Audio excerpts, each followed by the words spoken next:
let me hear what you guys have to say about Batman Begins, because I loved Batman Begins. And I mean, it's all led by a lot of that League of Shadows stuff, but I loved Batman Begins. What do you guys think? I honestly think that Batman Begins is the best out of the three. I didn't want to say it. I don't want to upset nobody, but I love Batman Begins. I just love a good origin story, man. Yeah. All right, so I'll be the one to be the different guy. Because I didn't like Batman Begins. I felt like there was so much about it that wasn't the Batman I knew. You know, like the League of Shadows and all that. Like, but that's why I liked it so much, because it did bring that League of Shadows element. I was like, finally, because, and I'm sorry, tangents. You know how this stuff happens. Yeah. But just today, my Iron Man friend, you know, started the whole who's better, Iron Man or this or whatever, and there's a whole bunch of jokes about like Batman is like one of them really like. It was funny. It's like, yo, if the IRS were to audit Batman, he's done. And I'm like, well, you guys need to remember, Batman is a ninja. And I know Robert Downey has that famous line when Captain asks him, you take that suit off, what are you, a billionaire, playboy, philanthropist? And it's like, well, let me introduce you to Bruce fucking Wayne. and on top of that, my man is like, adept in so many forms of martial arts. He's trained his body to not need to sleep. He's trained his body to not need food. He is a ninja. I don't understand why we don't talk about that more. The fact that Batman is a ninja, which is dressed like a bat. Feel me? So I really enjoyed that. Well, I don't know how it is in the comics, but according to the animated series, I'm more Batman I'm familiar with because I'm not completely into comics. I get all my comics information from Cap and whatever I look up. But my man like studied the way of the samurai and like ninjutsu and all that other stuff. But he also went to like the greatest escape artists and learned how to do that. You know, like he went to the best of the best and learned how to do that stuff. And on top of that, he's like a detective. You know what I'm saying? So not seeing any of that in Batman Begins, it's like, this is almost like a cop-out. And not to throw more shade on Batman, but it's almost like a cop-out the way they did Bane. Oh, for sure. Like part 1 and part 3 had very similar cop-outs. It's like, how are we going to explain Batman? Oh, put him in the League of Shadows. This is the easiest way to teach him, you know, to tell everybody how he learned how to be Batman. And how are we going to introduce Bane? Put him in the League of Shadows. It's a part 1. We don't have to explain that. Yeah. You know? I can't be mad at you for the Bane take. I can't. But the first one, the way they did the League of Shadows there was insane. What do you think about it, Cap? But I don't think it's a cop-out. Like, the movie would have been so boring if you would have seen him go to Budapest and learn how to pick locks from Harry Houdini's whatever, and then go over to somewhere else and learn how to throw a punch, and then go somewhere else. Like, the League of Shadows is something you have already that explains everything all in one. It makes logical sense that he would get picked up from them, and all of his non-detective skills would have come from learning of the League of Shadows. Otherwise, why would we care about Ra's al Ghul? And it's like, I feel you that you wanted to see more of that stuff. Because look, I completely agree with you. Batman animated series is Batman to me. Like, I think Batman animated series. I hear you 100%. But first of all, I mean, I'm just a fan of ninjas. I mean, who the fuck isn't? You know. But you got ninjas, cowboys, and pirates. I love them all. But I'm gonna side with the ninjas. And I think it was just cool to see the Ra's al Ghul in there. And it's just they Nolan knew that he needed to do something different. You feel me? Like, because it's like we had already so many iterations of Batman, and before the Nolan films, what did we have last? The Schumacher films, right? Yeah. Batman and Robin was literally the last live-action Batman movie before Batman Begins, for real? I believe so. That's insane. It's insane. So Nolan knew he had to do something different. So I like that he brought in Ra's al Ghul, the League of Shadows, and just because it's just Batman. Like when you think Batman, you think a rooftop and rain and dark. And when I think of that, I think of ninjas. So it just worked for me. You know what I'm saying? I know some people have some things to say about Scarecrow in that movie, which I was okay with. Fine. I was fine with the Scarecrow that they went with. It's cool. But it was just really fun to see a origin for Batman. We usually get Batman mid-Batman. You know what I'm saying? Like, we already get him. He's Batman. Every Batman movie, we've gotten just Batman. It was good to see this kid growing up, like, running away because of what happened. And I think it was also a very, like, strong part, kind of like what happened to Stark. When Stark was out there and he saw all his weapons all fucked up, he saw these people were stealing and his own shit. And they're like, oh, you're a crook. He's like, I'm not a crook. This is my shit. What are you talking about? So I thought that was fun, and I'm just a sucker for a good origin story. I know people have their feelings about, like, Iron Man, but I think Iron Man is, like, 10 out of 10 just because it's a good origin story. You see, all right, so for me, again, like, I don't like the payoff on Iron Man. That final fight between him and what's his name, to me, that was like, damn, son. To be fair, and I'll let you go right after, to be fair, that was Marvel's, like, biggest hump and hurdle at the beginning, It wasn't until, like, it wasn't until Loki that we had, like, a real freaking villain, you know what I'm saying? So, yeah. And Red Skull. Red Skull was a good villain, but we didn't get enough of him. Yeah, we didn't get a legit fight between him and Cap. Yeah, we didn't get enough of that. Yeah, but then to go off of your point with the end fight between Ironmonger and Iron Man, you got to remember these are two rich white dudes in suits that probably never really thrown punches before. Like, that's probably the best fight realistically you would get for the beginning of Tony Stark's career. I can understand that. It's just, The problem was it's that it seems like a mediocre last fight because there was not that much action leading up to it anyways. If we would have had some, we had him go down to I forgot where. In Middle East somewhere, right? Yeah, and help those people. We had him flying around a bit, but there was really nothing it was most of it just building his suit, let's be honest. Yeah, pretty much. 40 minutes of him building, 20, 30 minutes of him building that suit. And then we had about 10 or 15 minutes in the cave. He did that. We already got an hour of suit building. You know what I'm saying? So I guess if there was a little more action in between, the last payoff would have been fine. But they were working out the kinks. They had real big problems with villains at the time. And it was funny because after Loki, we started knowing that Thanos was coming around, but then after that, we had Ronan, I think his name is, from Guardians. Yeah, Ronan. Ronan the Accuser. Yeah, and he wasn't terrible, so you can see that they were working on it, But I hear you. It was a little lackluster. But back to Batman. I love Batman Begins, bro. I fucking love Batman Begins. I thought it was really good. Okay. And if Batman Begins would have had some kind of Heath Ledger in it, then we're saying Batman Begins is best. Let's be honest. Heath Ledger carried that movie. Yeah, definitely. He did. So the thing is, and that also speaks to Rise of the Dark Knight. I always forget what's the third one. Dark Knight Rises. Dark Knight Rises.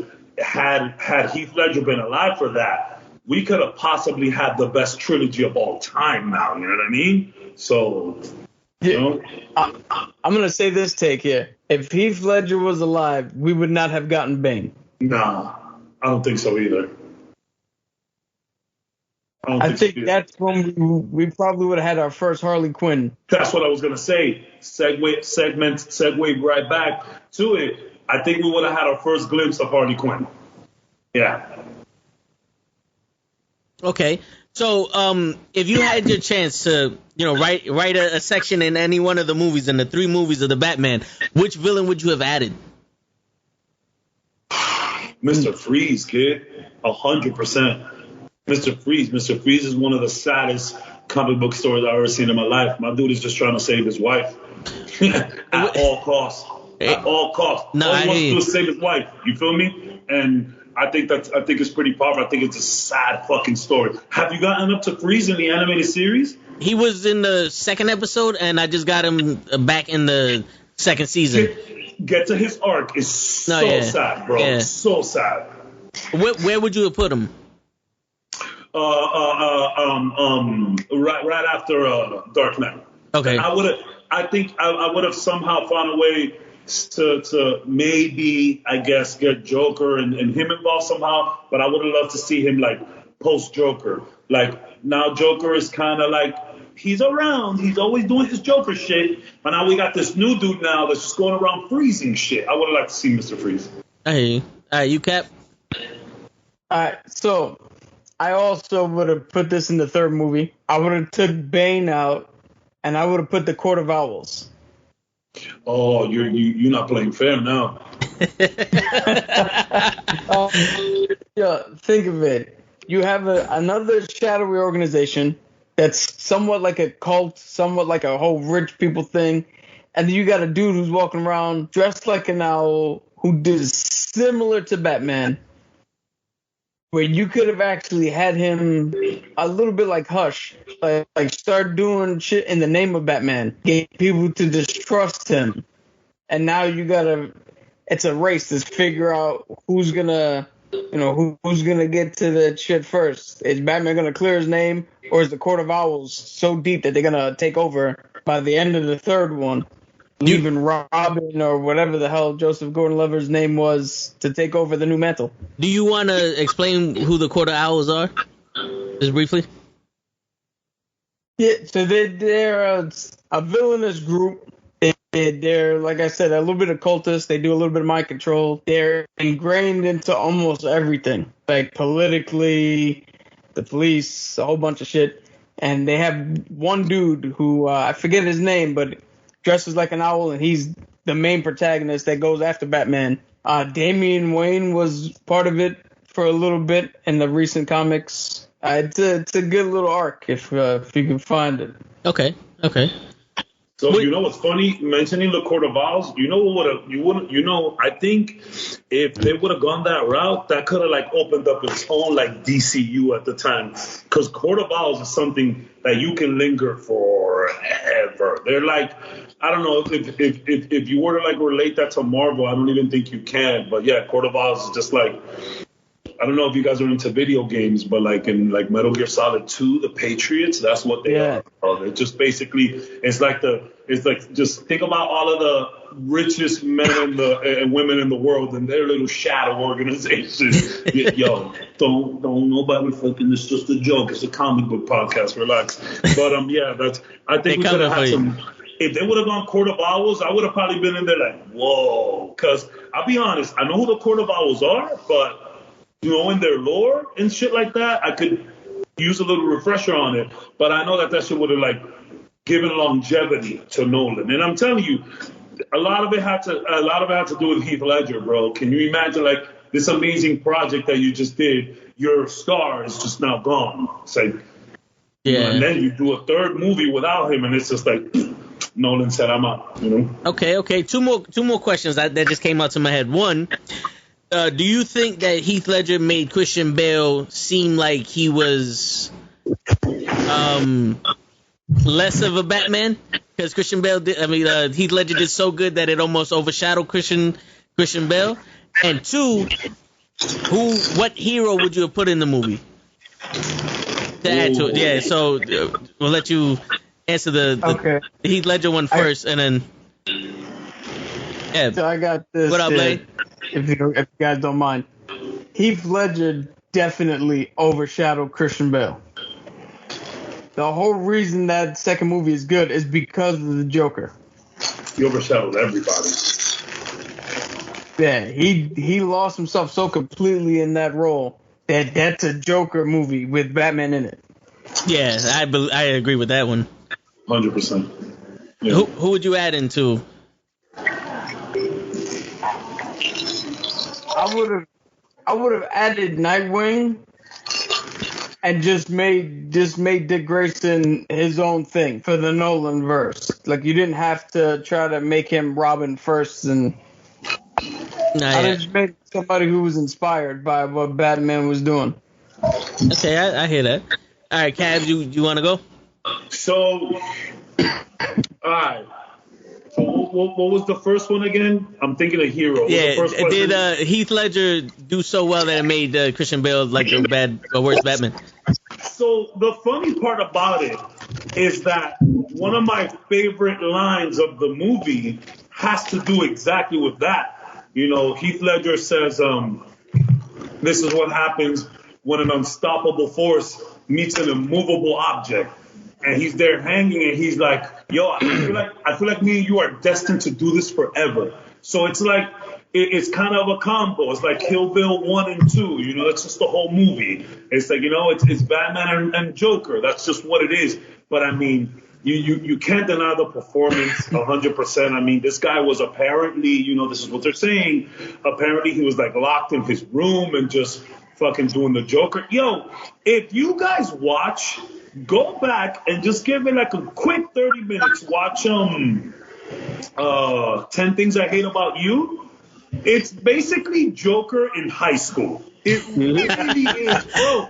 I saw that shit the other day. I was like, yo, this guy's been Joker his whole fucking life. Look at this. It's insanity. I please give that movie a quick 30 minutes, and just watching his performance, this like Joker in high school, you're gonna be like, oh shit, that actually made me finish the movie. But of course he overshadowed him. It was like my man literally gave his life for this role. You know what I'm saying? Yeah. Like, and he crushed it. And like, some people will argue that he did better than Jacko. I personally like the Jacko Joker because he's the more gangster Joker. Like, he's more like into, you know, got that more Italian mafia vibe. He's like more like a criminal than he is like just psychotic. You know what I mean? Even though he is crazy. But I mean, yeah, he overshadowed here. And honestly, in terms of adding another hero, like, I don't want to, you know, just say exactly what Cap said, but I mean, man, I think we should have had a better Robin payoff. Whether it's Nightwing, whether like that Gordon Levitt shit, whatever. Like, I was like, what is this? And then we never even speak about it. I would have loved to just seen something. But like, if I can think of like maybe another hero, I don't know, maybe throw a little flash of Batgirl would have been dope too, you know, something.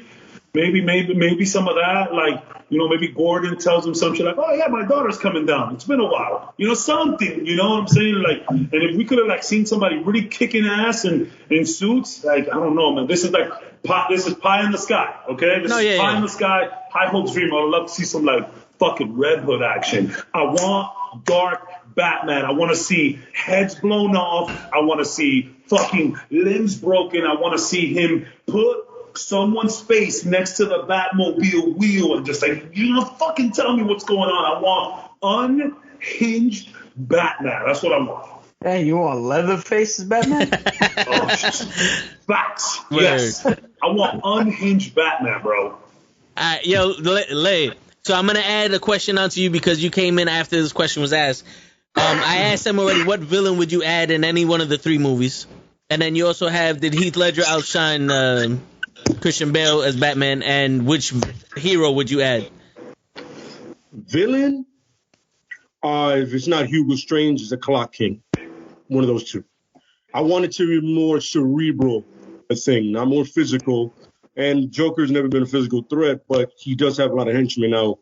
With Strange, is literally the first person to ever figure out who Batman was next to Bane. Okay. Like, literally just deducing what it was. Besides Tim Drake, but that's another story for another time. Yo, can you guys hear me? My bad. Huh? Yeah, you can hear me? Yeah, we can hear you. See you.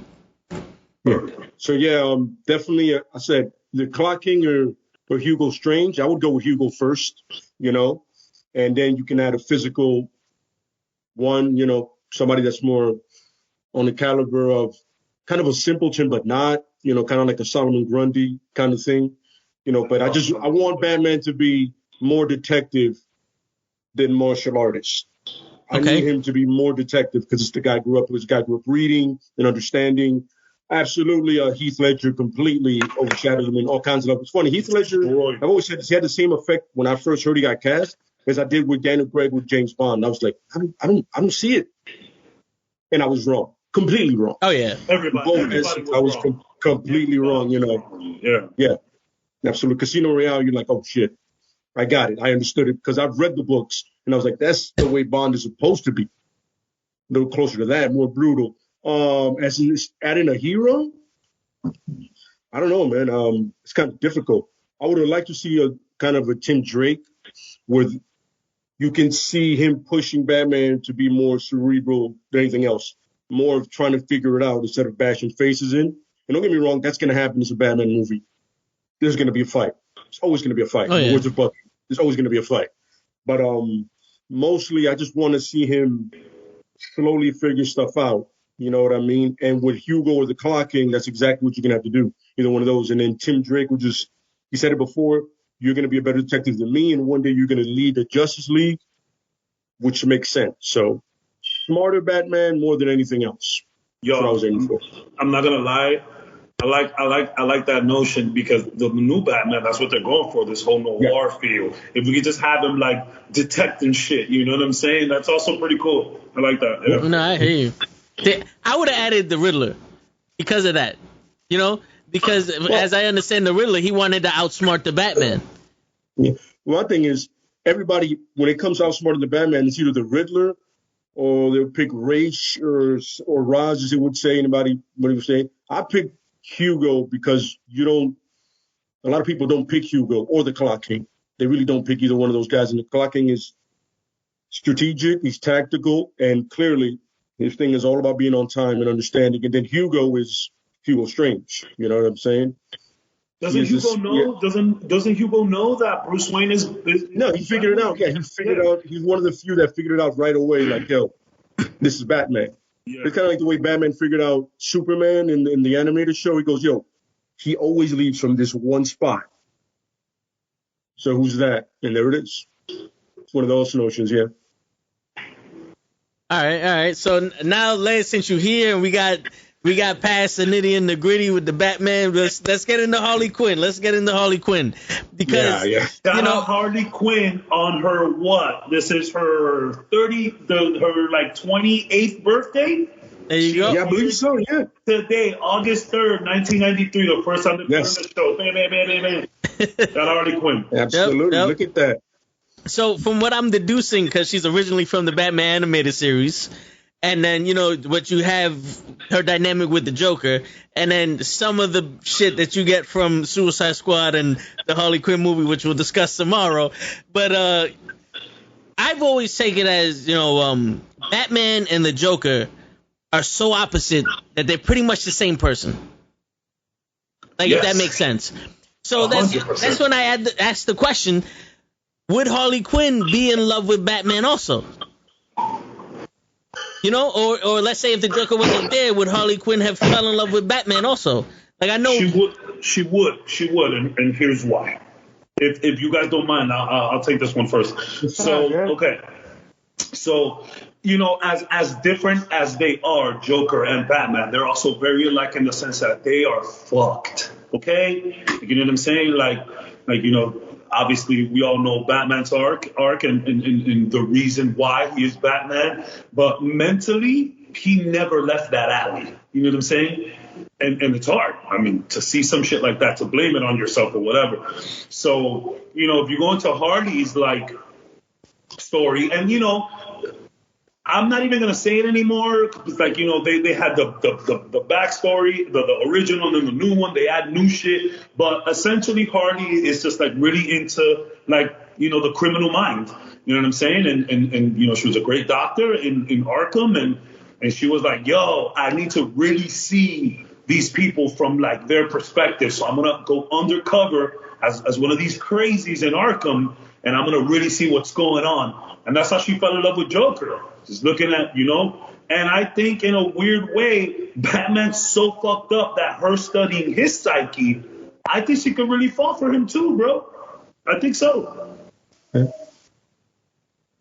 Cap, you want to?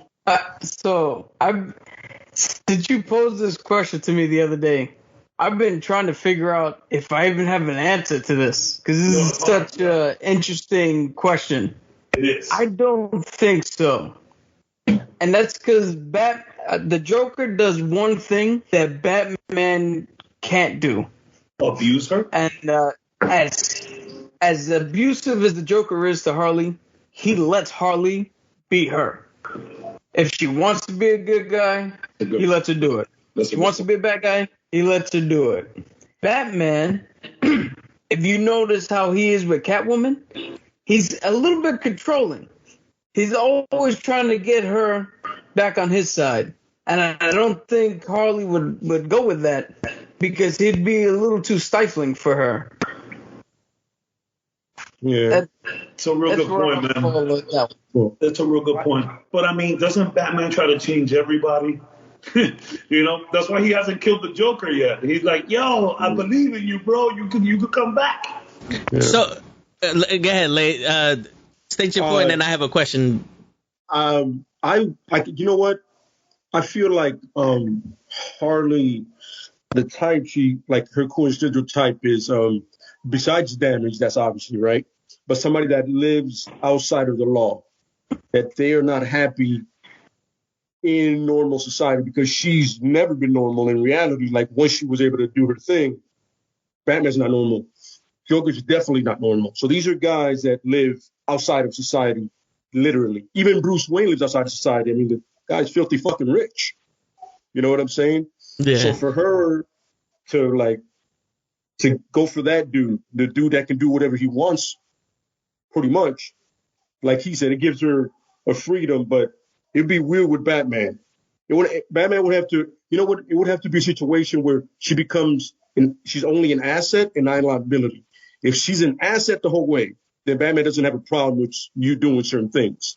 But once you become a liability, then that's when he does his whole Catwoman controlling kind of thing. So I feel like it could happen, but it'll be like wishy-washy the whole time. It'll be like, you're cool today, but not tomorrow. You shouldn't have killed that dude. I understand why you did this. So it's kind of like, up and down. I mean, for me at least.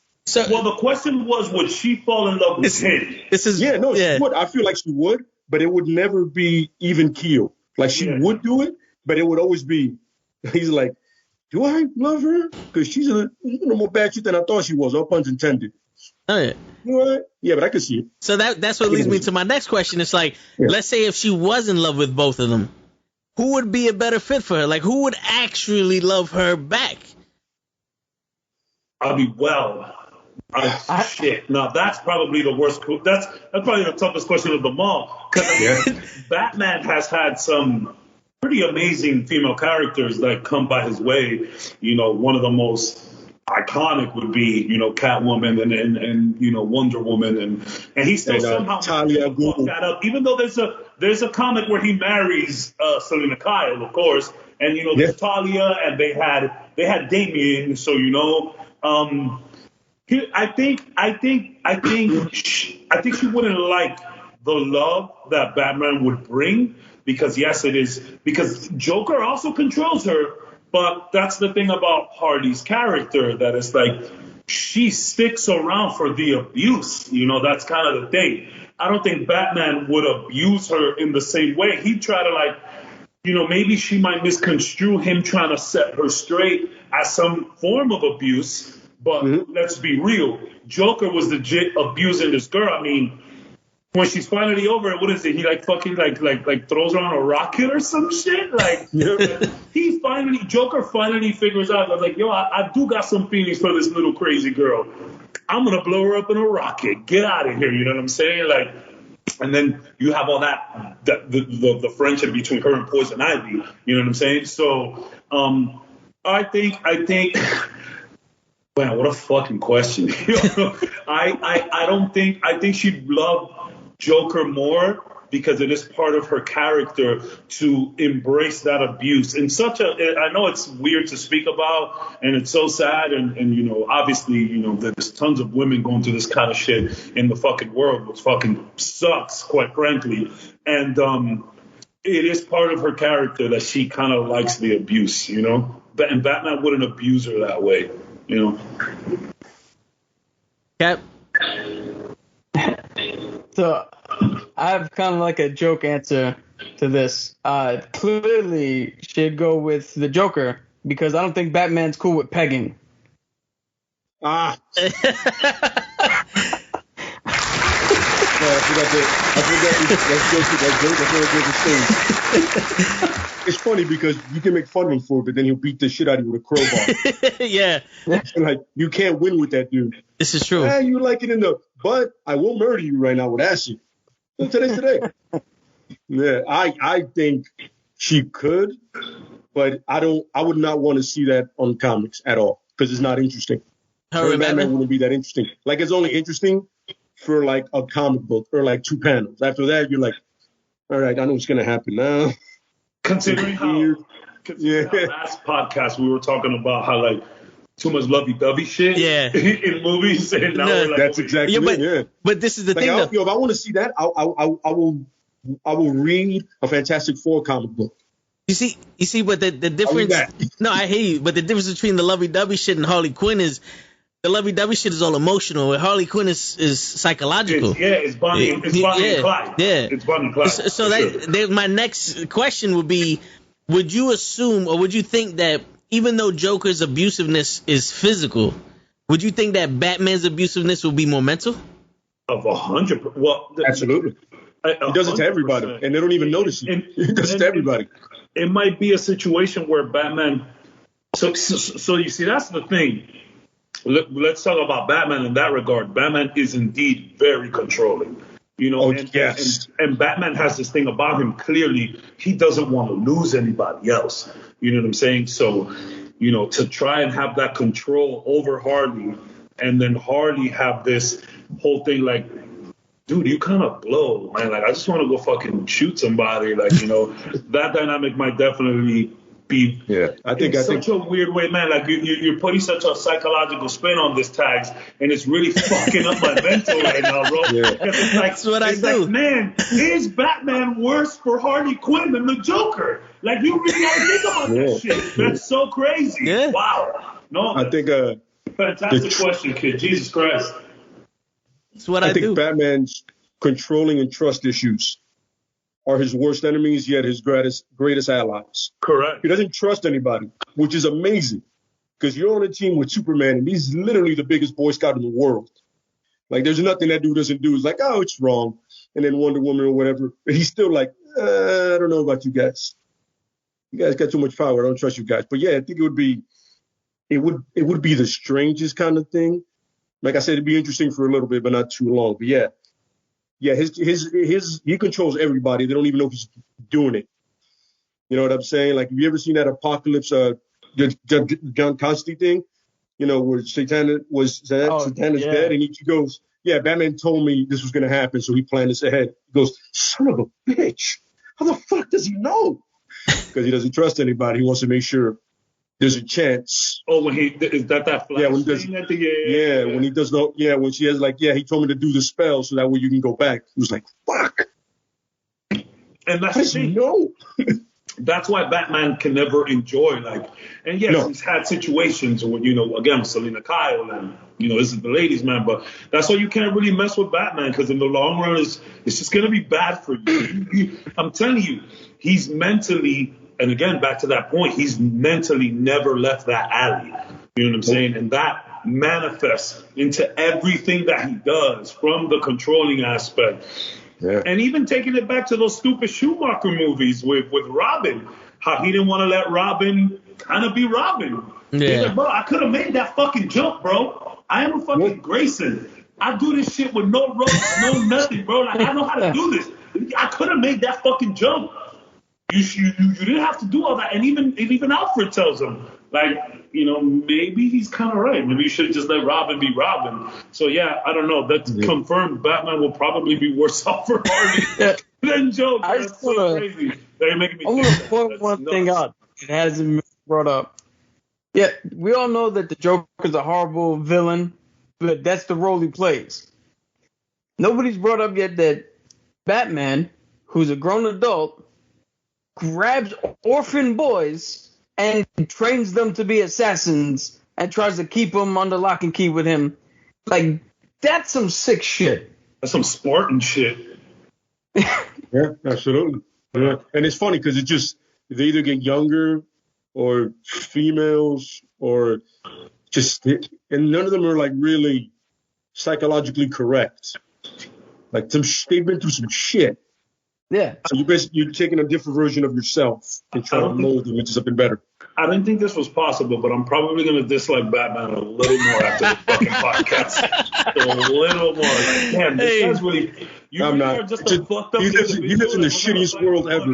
Yeah, but... He lives in Gotham. He needs to be a little fucked up in the head for that. That's what I'm saying. You need that grit. We spoke about that before. No, Yeah, you need that. Yeah, absolutely. I was gonna say, but I mean, isn't he better off as a Batman to just be that type of way?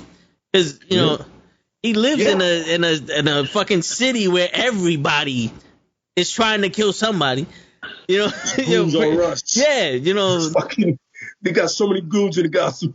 I will keep it real though. I will say this about Batman. One thing Batman doesn't do is lie, because he will straight up tell anybody, "Yo, I'm bad news." Like he'll tell you, "I am bad fucking news. I'm gonna train you to be a little assassin, or I'm gonna train you to be this master thief, whatever it is." Like, yo, I'm telling you right now, this is bad news. And motherfuckers like, you're rich. You know what I'm saying? Like, how bad could it be? How bad could it be? You're rich. And That's why Nightwing is so normal to an extent. He's like, no, I've seen you. You went left. I don't want to go left. I have to run that right now. The greatest superpower of all time is money. Absolutely. Yeah. It is money. this is true. Yeah. So, do you think that Batman being that way turns him more into that way? Yeah, that's the beautiful thing about Batman, that he just goes through this crazy cycle where he almost makes this to a certain point where he can be normal and have a love interest and have kids and potentially stop, but then it's just this, you know, when you're solely looking out for a city alone. You know what I'm saying? And I guess you could say that about every hero until they join forces. But like Gotham is just more symbolic than anything to this person, you know. So, and he is the Dark Knight. He's supposed to put fear in people. So it's like it's this whole loop where it's like, I'm Batman. I kind of gotta be a dick, but I can't go too far. You know what? Maybe I want to have sex with somebody. That's not a good idea. Fuck it. I'm going to do it anyways. We got a kid. He turned out into a nightmare. Batman yet again. It's just this crazy loop. You know what I'm saying? You can't even blame him for being so fucked. It's sad, really. It really is sad. Everybody in Batman is just sad and fucked up, bro. It really is a depressing show, or just a depressing world, you know? With the exception of one person. Dick Grayson, Nightwing. That's not too much fucked up shit's happened to him. He distanced himself just at the perfect time. He figured it out. He was like, I'm good. You know what? I really appreciate the training.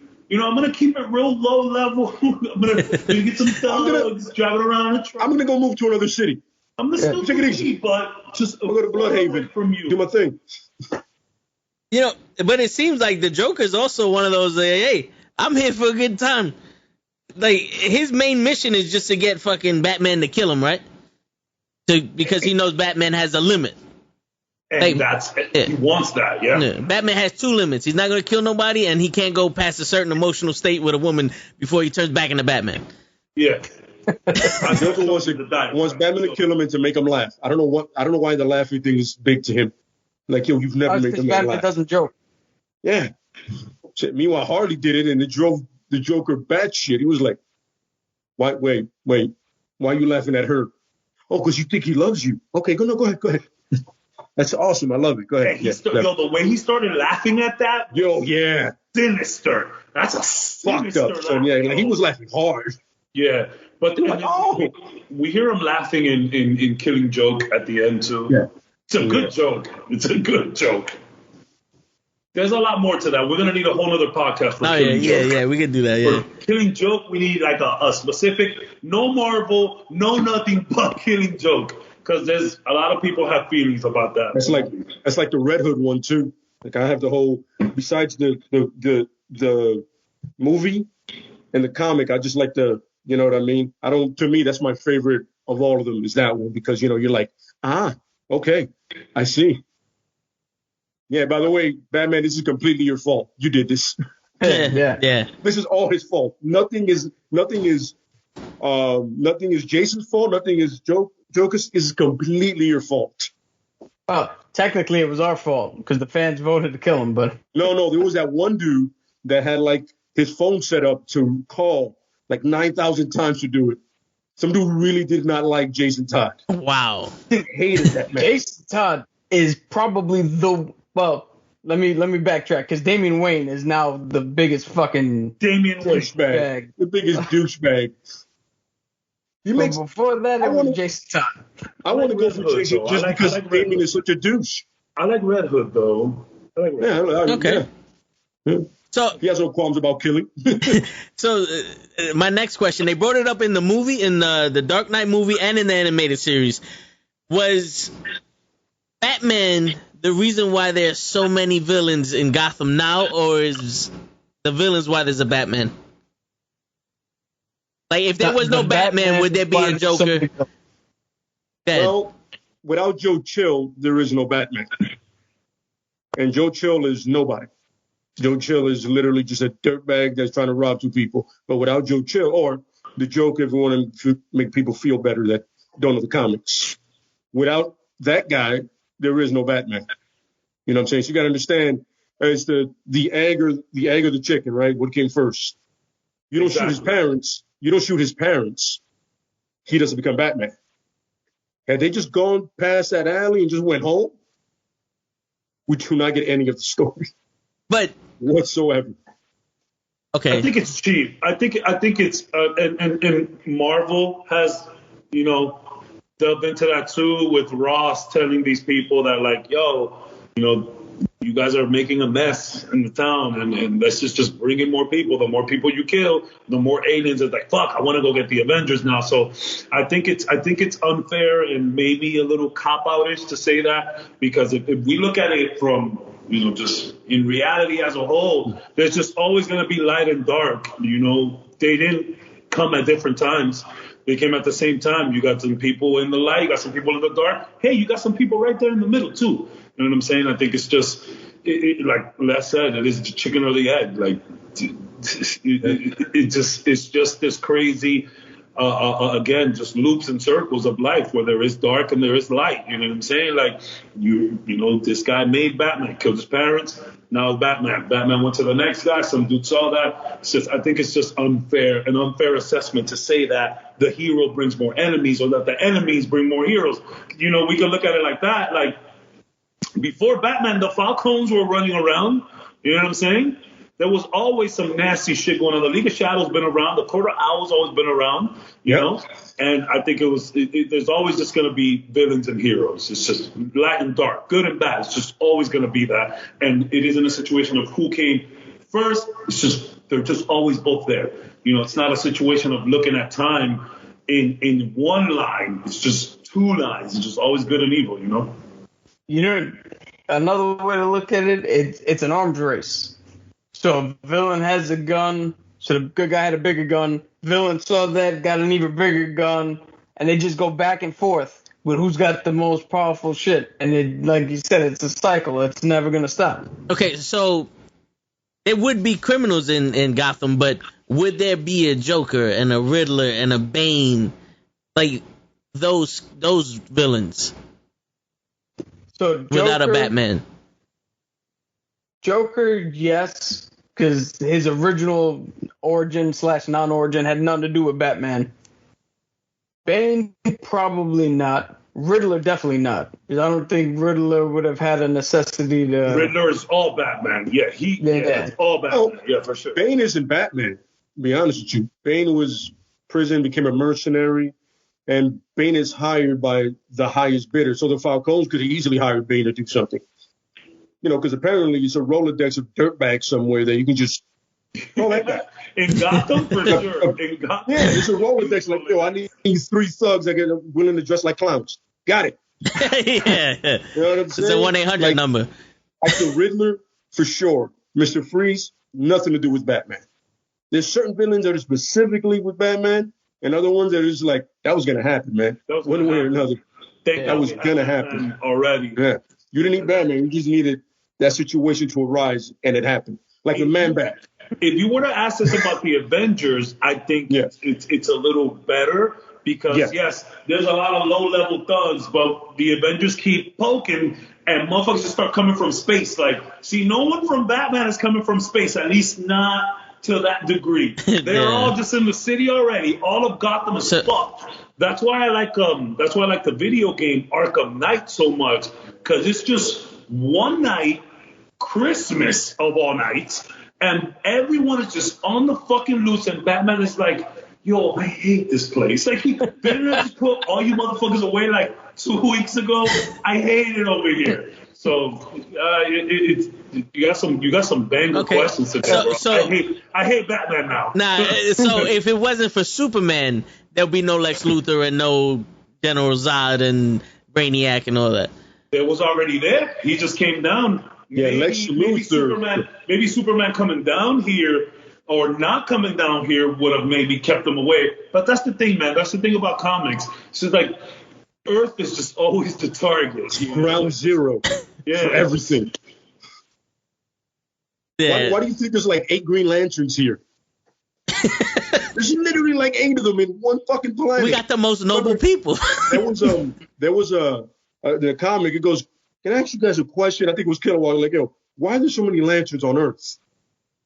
Did anybody else notice that?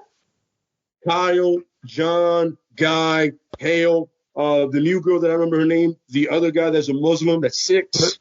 Baz. Yeah, and then they have a new girl and another guy that's apparently he's gold. I'm like, Jesus, that's 8. Off the How top. big is this sector? How big is this sector? It can't be that big. There's one for every sector. Well, you got Doomsday coming, man, you know? Yeah, but I'm talking about on a regular Tuesday, there's at least 3 of them here. Yeah, right? Well, Gotham, bro. To be fair, Guy Gardner doesn't patrol our sector. He's got a different sector. Yeah, but he shows up here anyway, so he might as well be part of it. Oh, I mean, of course he shows up here. He has an apartment here, might as well. You know what I'm saying? No, I just find you know what I'm starting to think? I think that, like, in a weird way, like, Batman is just fucking perfect for Gotham. Like, who better to clean Gotham than one of the fucking sickos in it? Like, let's get real. Like, Batman is fucked up. Like, it is what it is. He's a fucked up individual. You know what I'm saying? Like, mentally, he really is not all there. I honestly think that this hero, if we open up this whole thing to anybody, there's a perfect hero for Gotham, and that's the Punisher. Yeah. Because to be honest, Batman doesn't go far enough. I mean, how many times you gonna let the Joker kill people before you're gonna do something about him? Arkham Asylum's not holding him. This is true. Yeah. Gotham would have been the suburbs with the Punisher in there. Yeah. That shit would have been driving. Yo, all right, so can I ask you a question now? If you were to think about it, since we're cerebral this episode, this one's all about thought. Do you think that Batman is the closest to a normal human being outside of the comics than any other hero? No. In terms of his life, like all the stuff that he has to go through, all the stuff that we see, like how he's controlling and shit like that? Wait, okay, so are we including powers or like everyday life? Because if we're talking about, so no power, like in terms of powers, because if we're going like everyday life, I'll just tell you, Spider-Man, that is the most, that's the most, my man cannot pay his bills. He's always late. My man is like messing up in school, but as supporting the world. I mean, there's other people, I guess, the Black Widows, the Hawkeyes, you feel me? But the thing that puts Bruce Wayne apart is the fact that he is indeed rich and not just rich, like you know, he's a fucking the socialite. entire Wayne family after him will have money. You know what I'm saying? Yeah. But he does bring that. I see where you're going with this question, Tags, where he does bring that human element where he's like, yo, he's kind of fucked up, bro. Like, you know what I'm saying? Like Batman has dark days. I'm pretty sure there's some days where Batman's like, yo, just Alfred, take my calls, bro. I don't want to fucking deal with nobody. You know what I'm saying? Yeah. Because the thing is, where you said Spider-Man is Peter Parker. And he just so happens to be Spider-Man, you know, because he has the powers and all that. Where I believe Bruce Wayne is Batman, and he acts as Bruce Wayne to fit in. That's completely the disguise. Yeah. That's a disguise. And to relate to people is like, you notice, like me and Quills or Joel was saying, is like we meet people's representatives. We meet their Bruce Waynes. We never get to see their Batmans. But in reality, when they live in their mind, they're more Batman than Bruce Wayne. You know? So that's why I'm like, you think that he could connect with like more people that way, because a lot of people have shit going on in their lives. They don't have to necessarily be sick, but there's a lot of shit that going on with their lives that can be like a Joker type thing, and you know, shit they can't overcome and blah blah blah. You know what I'm saying? So that's like, if you think about it that way, like Superman, what the fuck he got? Lois Lane? Like he's just trying to fuck Batman Lois Lane. Himself, Batman himself needs help. You know what I'm saying? He needs help. It's like he needs someone to talk to as well, which is what Alfred is there. I forgot which cartoon it is, and I was just watching and shit, and somebody comes up to Batman. This was one of the newer ones with like a different voice. Like if I don't hear Conroy speaking, I'm just like, ugh. But whatever. That's just me being, you know. But in one of these new episodes, somebody's like, oh, you're full of darkness. It's nothing but pain. Like, how do you deal? And he just goes, I have a butler. Like, oh, that's the one with John Constantine. That's what Johnny goes. He goes, they have a butler. He's like, well, I remember there was one in the Young Justice where Black Canary's like, we should sit down and talk. And he was like, turned his back and walked away like, no, I don't know. That's what I'm You're not gonna put me on that seat. You wildin'. You strong wildin'. Here for the kids. Don't you dare get to my level. Huh? Batman got burned. Marbles. I think Batman took as much training joking on motherfuckers. Oh yeah. Bro, he can roast with the best of them. Like, my favorite one is the Wonder Woman one.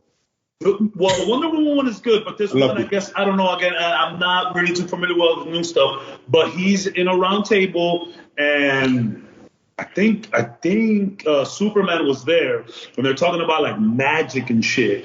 And they're like, yo, Batman, with everything that you've seen, Shazam and everything, you don't believe in magic? And he's like, look, man, the criminally insane don't need magic. He's like, I suggest you guys start walking around more in the streets instead of flying over them, and just goes by like yo, everyone has so much jokes on Batman. He doesn't have powers because he can't fly, and he was like, fuck flying. Y'all should be in the hood. I'm in the hood all day. Fuck y'all. I know what's really going on. Fuck this magic shit. I be in the hood. This ain't got nothing to do with magic. This is all hood. This is all Gotham. Word. So, you know. I'm in these streets. Batman is in these streets. That's what I'm saying. I feel like, yo, people, cut out the Iron Man, Batman stuff. Please stop, because Batman's really out in these streets. And not only that, Batman put y'all onto the swag way before. Michael Keaton was wearing Jordans in the 80s as Batman. Like, get out of here. Batman is the people's person. He just is. Iron Man is too, I get it. But, like, at the end of the day, if you strip down Iron Man and it's just a fight to the death, like, Batman's going to destroy him. Oh, yeah. Absolutely. And Batman can make himself some nice suits, too. Just saying. I mean, he beat the shit out of Superman with one of them suits. Just saying. Batman can make himself some nice suits. He has that Justice League killer suit that somehow made them nth metal. I was like, what? Is a metal just specifically to fight you guys? That's amazing. Oh, yeah. Fucking assholes. Yo, Cap, that one guy. Cap, what were you going to say about the Batman thing? Unless you forgot it. Him being normal? Yeah, like him being as close to us as any other superhero. They pointed out a couple other heroes that are close, just as close to us, without, like, Sam Wilson. He's still struggling. Great call. And I'm he trying to don't get a have bank that loan. much percentage. He's trying to get a bank loan. Never Yeah, heard some that's shit true. like that before. Yeah. Right? But it did answer a question. I'm like, yo, how do they get paid? Did they get paid? I never knew that. Does Stark fund this? That's what I'm saying. I'm like, yo, he makes a suit, but does he pay them? All right. I'm sorry, and I don't mean to derail, but you know that's kind of what I do. Hey. So right now, let's just go for it. Batman or Iron Man? I'm saying Batman. Batman. Batman. I like Batman. Oh, here we go. Cap is thinking about it. He's like, I'm thinking because I don't like either of them. You don't like Batman at all? No. Okay, fair. He's fucked. Now, why don't you like Iron Man? I've never heard a person say he doesn't like both of them. But so I don't like Iron Man because Iron Man is quite literally the most selfish piece of shit as a hero ever. and I did just some. I can't connect to him at all. That's just me. You're not wrong. You're not wrong. You're not wrong. You know what's funny? Him in the comics is a million times worse than they could ever put on the screen. Oh, Yeah. Because he is the level of piece of shit that he is in the comics. He's a sweet Yo, how Rhodey hasn't murdered him? How Rhodey or Pepper Potts hasn't murdered this man, I'll never know. Especially Rhodey. I don't know how Rhodey hasn't broken his man. Yo, Rhodey's a fucking soldier. How have you not snapped this man's neck yet? He can't fuck with you on that level, man. Like, yo, you read the comics, you go, oh my God, yo, Cap, kill him. You've killed before, Cap. You've done it before. You got to get to that suit first. You're quicker than him. Murder him. Yeah. Right? Yeah. So no, I got to agree with you. If I have to pick, this is tough, man. I'm more Marvel than DC always, so I got to go with Iron Man. Respect. I'm way more Marvel than I am DC, but to choose heroes, I'm Batman, Spider-Man. Batman, Spider-Man, always. Yeah. I hear you. So then who and I'm sorry to derail, but who can you resonate in DC and Marvel? Who are your go-tos in DC and Marvel? All right, so top 3 in DC: Green Lantern, Blue Beetle. I don't know if you see the shirt, but the Ted Cord Blue Beetle, not the old school, like Iron Man ripoff, and Shazam. Those are my 3 guys. That's what's up. For Marvel, Cap / U.S. Agent, Daredevil, Ghost Rider. Cool. Some real deal callbacks. Yo, apparently, and I'll let you go after this, Tags. Apparently, there's like a rumor mill that Miguel from Cobra Kai is looking into Blue Beetle for some kind of thing. Oh shit. I was like, okay. They might cast him. Yeah. I was like, okay, now. I was like, that's not bad. Now just cast Johnny as the original Blue Beetle, and we're good. Yes. There you go. I'm cool with that. Anywhere You're good. Miguel It's goes, Ted Corbin. anywhere Man, Miguel that relationship goes, is already there. Let's not fuck this up. Let's keep going. Yeah. Anywhere Miguel Perfect. goes, Perfect. gotta go. Yeah. Yeah, because and Ted is blind, by the way. Just throwing it out there. Oh yeah, for real. And a bit of a dick. Yeah. Call me up for the Cobra Kai podcast. Yo. Call me up for the Cobra Kai podcast. The movies podcast is gonna transition into some TV shows sometimes. I have plans. So with children, I'm here. There you go. So Cap mentioning Daredevil leads me to my next question was, would you consider Daredevil more similar to Batman than Iron Man? Because if you take out the money aspect, Iron Man and Batman are not really the same. The only thing that they have similar is they're both billionaires. Yeah, because, I mean, let's face it, Iron Man is like, I mean, you know, he's smarter, 100%. Batman isn't stupid now. I'm not saying that. He's a detective. They're smart in different ways. They're smart. Yeah, exactly. I mean, Exactly. Iron I feel Man tech-wise, has, it's Iron Man. You know, Yeah. there's degrees. Problem solver is definitely Batman. Problem solving is definitely Batman's whole spiel. You know what I'm saying? Yeah. I can see the Daredevil thing. I can see it. You know what I mean? They go about things similarly. You know what I mean? The way they go about it. I mean, one thing is one is blind, but pretty much they do the same thing in a certain area, like Hell's Kitchen, and then there's Gotham. Patrolling in a certain area. I can see it. You know what I'm saying? And if you don't see it, who do you see more similar to Batman than Iron Man? Go ahead. In Marvel? Yeah. Dang. Y'all might have to come back to me on that one. In Marvel, who is more Batman? Shit. Hey, if you don't mind me jumping in, what do you think? I got an answer. Please. So you brought up Daredevil, which is like the go-to for that. But Moon Knight is also lurks in the shadows. Last episode. Yeah, I remember you said, yeah. Last episode, I said that's just Marvel's Batman. Wow, I said that. Yeah. Except, more personalities. Yeah. Absolutely bad shit. I can't wait to see that on the screen. Okay. Fun. Honestly, it has to be. What's up, kind of has to be Daredevil. I kind of agree with you on that. But I promise you on everything, Cap. I literally said that last episode. Yeah. I mean, you did. Yeah, in a weird way, maybe someone, I don't know. Because I wanted to mention, the thing is, like, you get kind of lost in, like, the darkness, so you think any type of dark would fit, but that's not necessarily the truth. But, like, I don't know, just think of somebody really dark. I think Daredevil's the way to go with it, to be quite honest with you. But, yeah, I said Moon Knight is literally Marvel Batman. That's crazy. So, all right, so what if you took the Killing out and said the Punisher? Nah. No? All right, listen. I'm going to tell you right now, man, you can never do that. Frank Castle is not anywhere near anybody. That's why nobody likes fucking with him except for, like, S.H.I.E.L.D. because they know you can use him. He is, at the end of the day, he's a weapon. It's a walking weapon.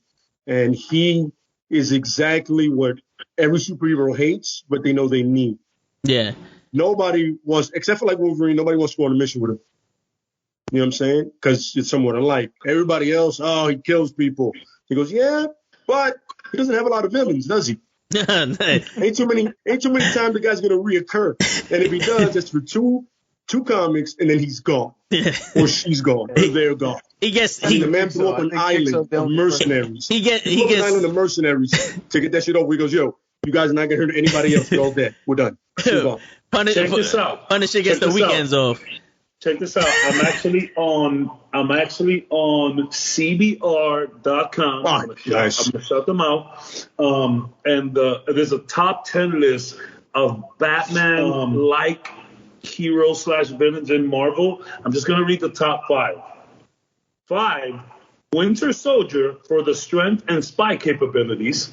Okay. And this is the one that I was thinking, but I started thinking he's just way overpowered to do it. Wolverine, which is, it says serious personality and violent background. I thought Wolverine for a hot second, but I was like, the heating factor and all that. I don't know. But then top 3 is very interesting. Punisher. Number 2, Moon Knight, and number 1, Iron Man. Yeah. Okay, so again, tell me, son. Hold on. Tell me because this is what I was thinking when you guys said if you take the darkness out.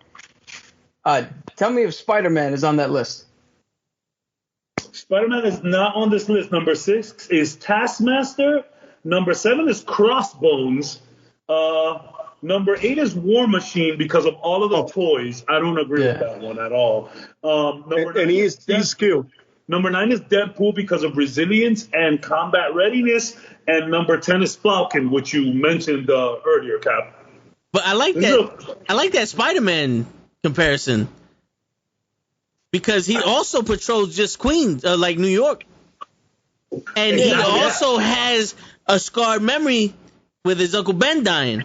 Then so if you take out, he also has his own toys that he tinkers with, and don't forget how smart he is.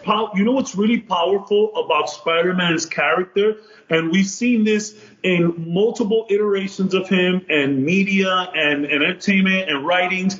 Spider-Man, like Batman, is always going to pick the city first. Doesn't matter who's on the other side. Spider-Man has picked the city over Mary Gwen. countless times. If you got, and obviously this isn't canon, it's a weird type of canon, but in the Spider-Man games that just came out, and spoiler alert, that game came out a couple years ago, but like at the end of that game, there's like a virus in the city, and he literally has the one last vial left. He can put that vial towards a filtration system and kind of like spread it all over the city, or he could use it for Aunt May, who is dying in his in the bed, and he saves the city. Spider-Man is always gonna pick the city first. And I like that. And I think it's actually a decent comparison. So that's what I'm saying. It's the greater good. That's what I kind of got confused with the question, because it's like, if we compare, like if we just strip down powers, I think it's easier to make the similarities. Okay, so going on with this aspect, who would you compare them to? Like, let's say the top guys, right? So you have on DC, Wonder Woman, Batman, Superman. We already did Batman. Wonder Woman, Batman, Superman, Green Lantern, right? And let's just do 5. What's another one? The Martian Manhunter? Oh, Flash, right? And then you have, we're gonna compare who's best comparable to them on Marvel side, and then you have Captain America, Iron Man, Thor, Hulk, and Punisher. Or who else we're gonna put? Hawkeye. Well, no, Hawkeye's Green Arrow. We can't fucking. Who's another? Damn, that's actually a good question. I have no idea. Who do we throw in there? Yeah, who's compatible? Who's compatible with Green Lantern? Captain Marvel? I guess you could throw Black Panther in there. Black Panther, okay. Black Panther. Yeah. So we'll do those 5 and we'll compare them. Who's the closest on the opposite end of the spectrum? You just made me realize how underpowered Marvel is against DC, bro. They're gods. So you have an Amazonian goddess, and then you have a god, pretty much. After Thor and Cap, that's it. Marvel got some real problems against these fucking incredible gods from DC. But let's not go down that road. I see Hal has a power ring. He's like, what the fuck are you talking about? Cap is ready to just like make the greatest point of all time right now. I was just about to say that Stan Lee on purpose made his Marvel characters more human so you could connect to them more, where DC went more godlike. That's why if you look at DC, there's a handful of characters that everybody loves and nobody really knows the rest. But on Marvel, you could throw a fucking dart, land on a hero, and there's like 15 people that are like, yo, I love that dude.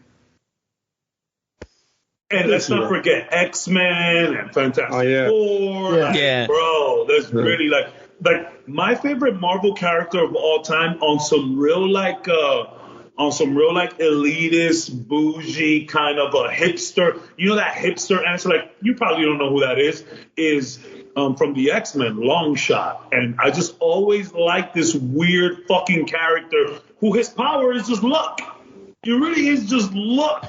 And, he throws knives. And people are like, who the fuck is that? Why do you like that guy? And, I have my own personal reasons. But you're right. Like, Marvel, there's so much people to pick from. And we spoke about that last podcast, where it's like, it's these godlike characters are real hard to resonate with. Yep. That's why a lot of people go with the mains, which is, Wonder Woman, which is a god, Flash, which is not a god. I actually read up on that. He is not a god, not even demigod. He's just godlike. And then, and then Superman, but a lot of people really resonate with Batman the most because, he's the human. He's the most human, as been pointed out. Yeah. Yep. Man, you really got me thinking today, Tags. Jesus Christ. Yo, bro. I'm over here looking shit up. I'm like, yo, what the fuck? Yeah, this is what I do, man. I tell my brothers, like, I'm not too privy on comics, so I always ask questions. I always like to, if there's something that's interesting, I always try to find shit out. So since you guys are knowledge, I'm gonna take your fucking knowledge. You're my encyclopedias right now. So I'm just gonna ask away. You know what I'm saying? This is a real interesting list, bro. The top 10 comparisons, very interesting. So I have one quick, easy one. Marvel's Superman. There's 2 answers to this: Hyperion and Sentry. But Those that's are two like guys. that's like OP right there. OP. That's what they're designed to be, though. They're literally designed to be that. Here's another throwback one, which I don't know if you guys even know. Blue Marvel. No. Was he the I was first? actually Was he gonna the say first Captain black? Marvel. I was gonna say Captain Marvel now, but Was he the first black superhero? Yeah. So Blue Marvel is he's a retconned first black superhero for Marvel. So back in the 60s, there was a dude who was covered head to toe called Blue Marvel, and he had basically the same powers as Superman, probably even stronger. And everybody loved him. And then one day he's being televised doing a fight, and his cowl gets ripped, and everybody sees that it was a black dude under the cowl, and they all fucking shunned him. And Marvel literally wrote that right after that, all the racism he faced, he just disappeared until he came back, like maybe 5 years ago. They brought him back, and then they explained where the hell he's been this whole time. I'm seeing it. He's It's talking about actually Blue- very crazy. Yeah. Who's that? Who you talking about, Vic? Blue Marvel? Blue Marvel. Oh yeah, but that's one of those guys, really underrated, extremely intelligent, powerful. It's like if you put Mr. Terrific and Superman together and add a little bit of Captain Marvel in there. That's that guy. And he happens to be African American. So there you go. There you go. Okay, so it's gonna be very difficult to to do a comparison between them then, Well, right? look, I like to do it with values and the way they are. Like, it's easily Cap and Superman. It's like this. That's why when they did the amalgamation comics, they molded those two guys together because they made them super soldier. I go, real original, guys. Who thought of that fucking line? Who said, yo, let's make him super soldier? But that's what Cap already is. Why would you? What are we doing? He's a super duper soldier. Yeah, Better than Batclaw. Dark Claw. I'm not gonna lie to you. I hate the name, but the way they designed it, I was like, I'm not mad. You have clearly Iron Man and Batman just because of the money. You know what I'm saying? Even though Batman is not as selfish, depending on who's writing him. Wonder Woman and Thor, clearly. I mean, that's a given. Miss Marvel and Green Lantern, because they're intergalactic, you know what I mean? That's what they do. And what were the last two?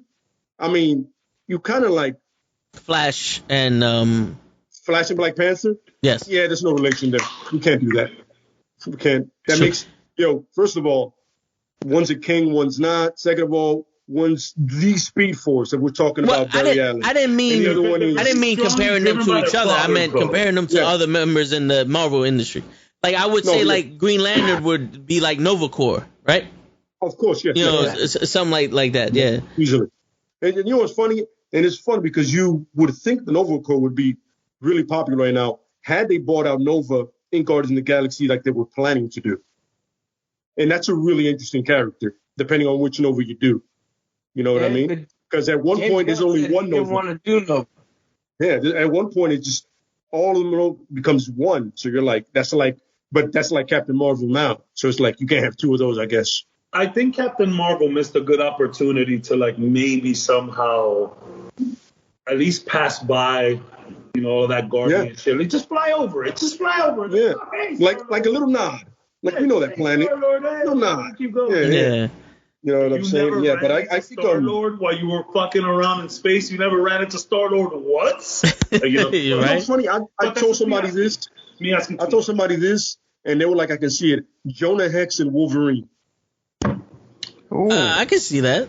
You know why? Because I remember I read that one comic book where he goes, "Are you guys time travelers?" He goes, "How do you know?" He goes, "I've been through some shit in my day. I've been through something in my day."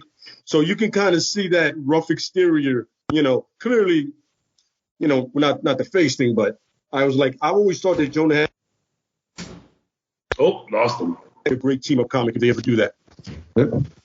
Okay. So that leads us to the next topic, where your favorite superheroes to pick up the mantle of the previous superheroes. So, Cap, you want to go first? Yeah, so I have a really interesting pick, and I went on a deep dive with this so this happened for like a short miniseries, but Doctor Doom, right after the events of Secret Wars 2, he literally became a god, and he was able to beat Black Panther with the Infinity Gauntlet. With the gauntlet, I saw that. Yeah, but after they defeated him, because yeah, the good guys always gotta win. After they defeated him, he changed his mind about shit, and Tony Stark had died, and Doctor Doom picked up the mantle of Iron Man. And now, in the short amount of time he was Iron Man, he saved Maria Hill, he saved S.H.I.E.L.D., he went back to Latvia, to his country, took out their dictatorship that sprung up after he left, and put him back into a good place. He saved the Fantastic Four. He defeated like a shit ton of villains all at once. He did the job better than Iron Man ever did, and in a span of like 2 months. So that's my pick. Doctor Doom as Iron Man. It's funny because Doctor Doom, the way he runs Latveria, you would want somebody to run a country. Like the place is like probably only second to Wakanda with technology wise, right? And it's funny. That's one of the things that I find interesting about Doom. He could lead the world. He's not wrong. He just goes about it the wrong way. Technically, the man is right. You know what I'm saying? You're like, I could lead the world. I mean, if you look the way I lead my country, I mean, I can. That's a good one. Yeah. I will last. I'm still thinking about it. All right, cool. Now I hear you. Kat, do you want to go? What was the question again? Your favorite superhero to pick up a mantle of the previous superhero. I'm really big into giving the little guy a shot, So I would like to see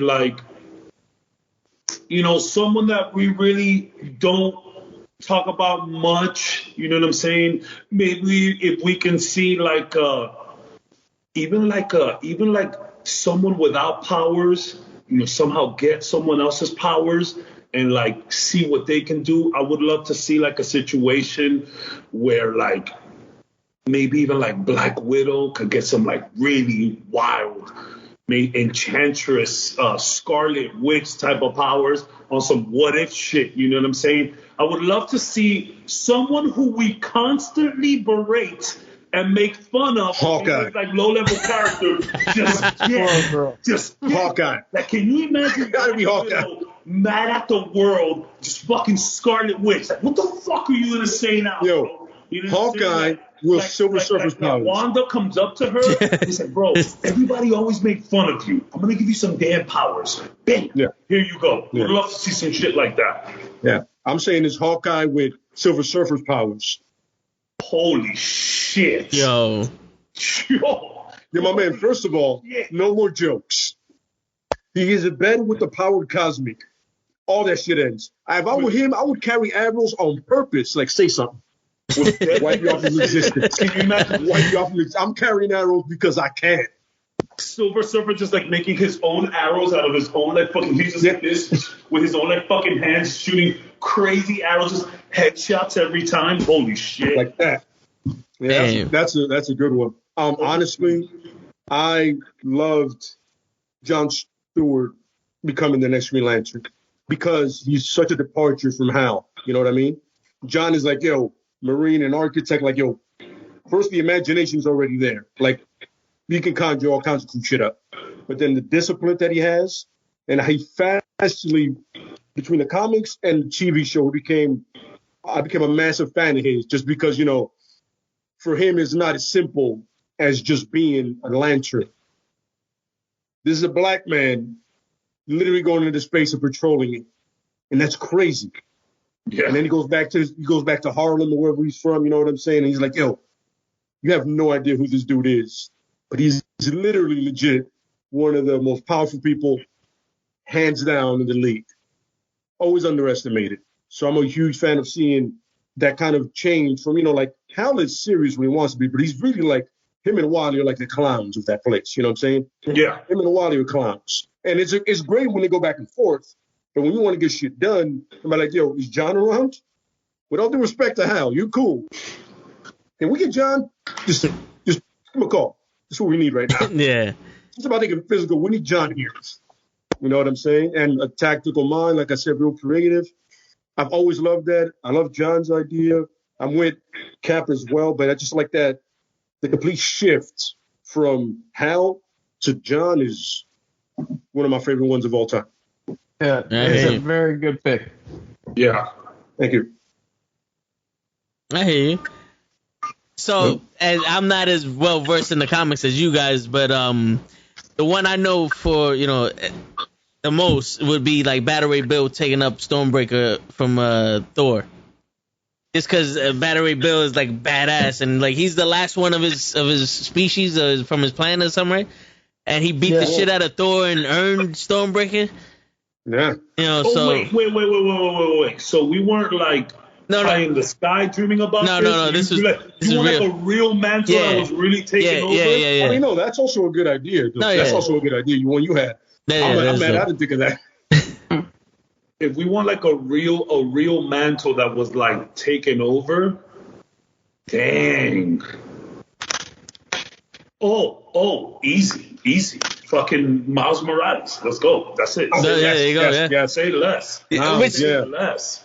Miles. Miles. And I love seeing that. I was like, because goddamn, that's the thing about New York, right? I've lived in so many places and stayed in different places, and I feel like even Miami, where I'm at now, like, you know, we all Hispanics, you know, we all love each other here, but it's different. Like, you know, like the Cubans are over here, they want to be Cuban. The Nicaraguans are over here, they want to be Nicaraguan. I feel like in New York, everybody's just a New Yorker. Yes, there's different races, and we crack jokes, and the Dominicans and the Puerto Ricans are always cracking jokes on each other. But I feel like the thing about New York is that you're always just a New Yorker, and that's the great thing about this young half black, half Hispanic a kid taking over the mantle for Spider-Man, and it's like, you know, shit, like, maybe this is the guy that needs to do it next. You know what I'm saying? Yeah, if it's like a real deal taking over the mantle, 100%. Right. Like you want more definition of a melting pot for the city. Yeah. That's the perfect. I mean, that's the definition of New York City. You have a half black, half Puerto Rican kid that's Spider-Man now. Yeah, that's absolutely. That's, you want to represent New York any better than that? Yeah, I don't think you're gonna find a way right now. 100%. Not at all. Even the Miss Marvel girl, the Muslim girl. What more diversity do you want than that? That's literally New York. Like, you go to certain areas and you just see everybody. That's great. I'm very excited for all Kamala stuff.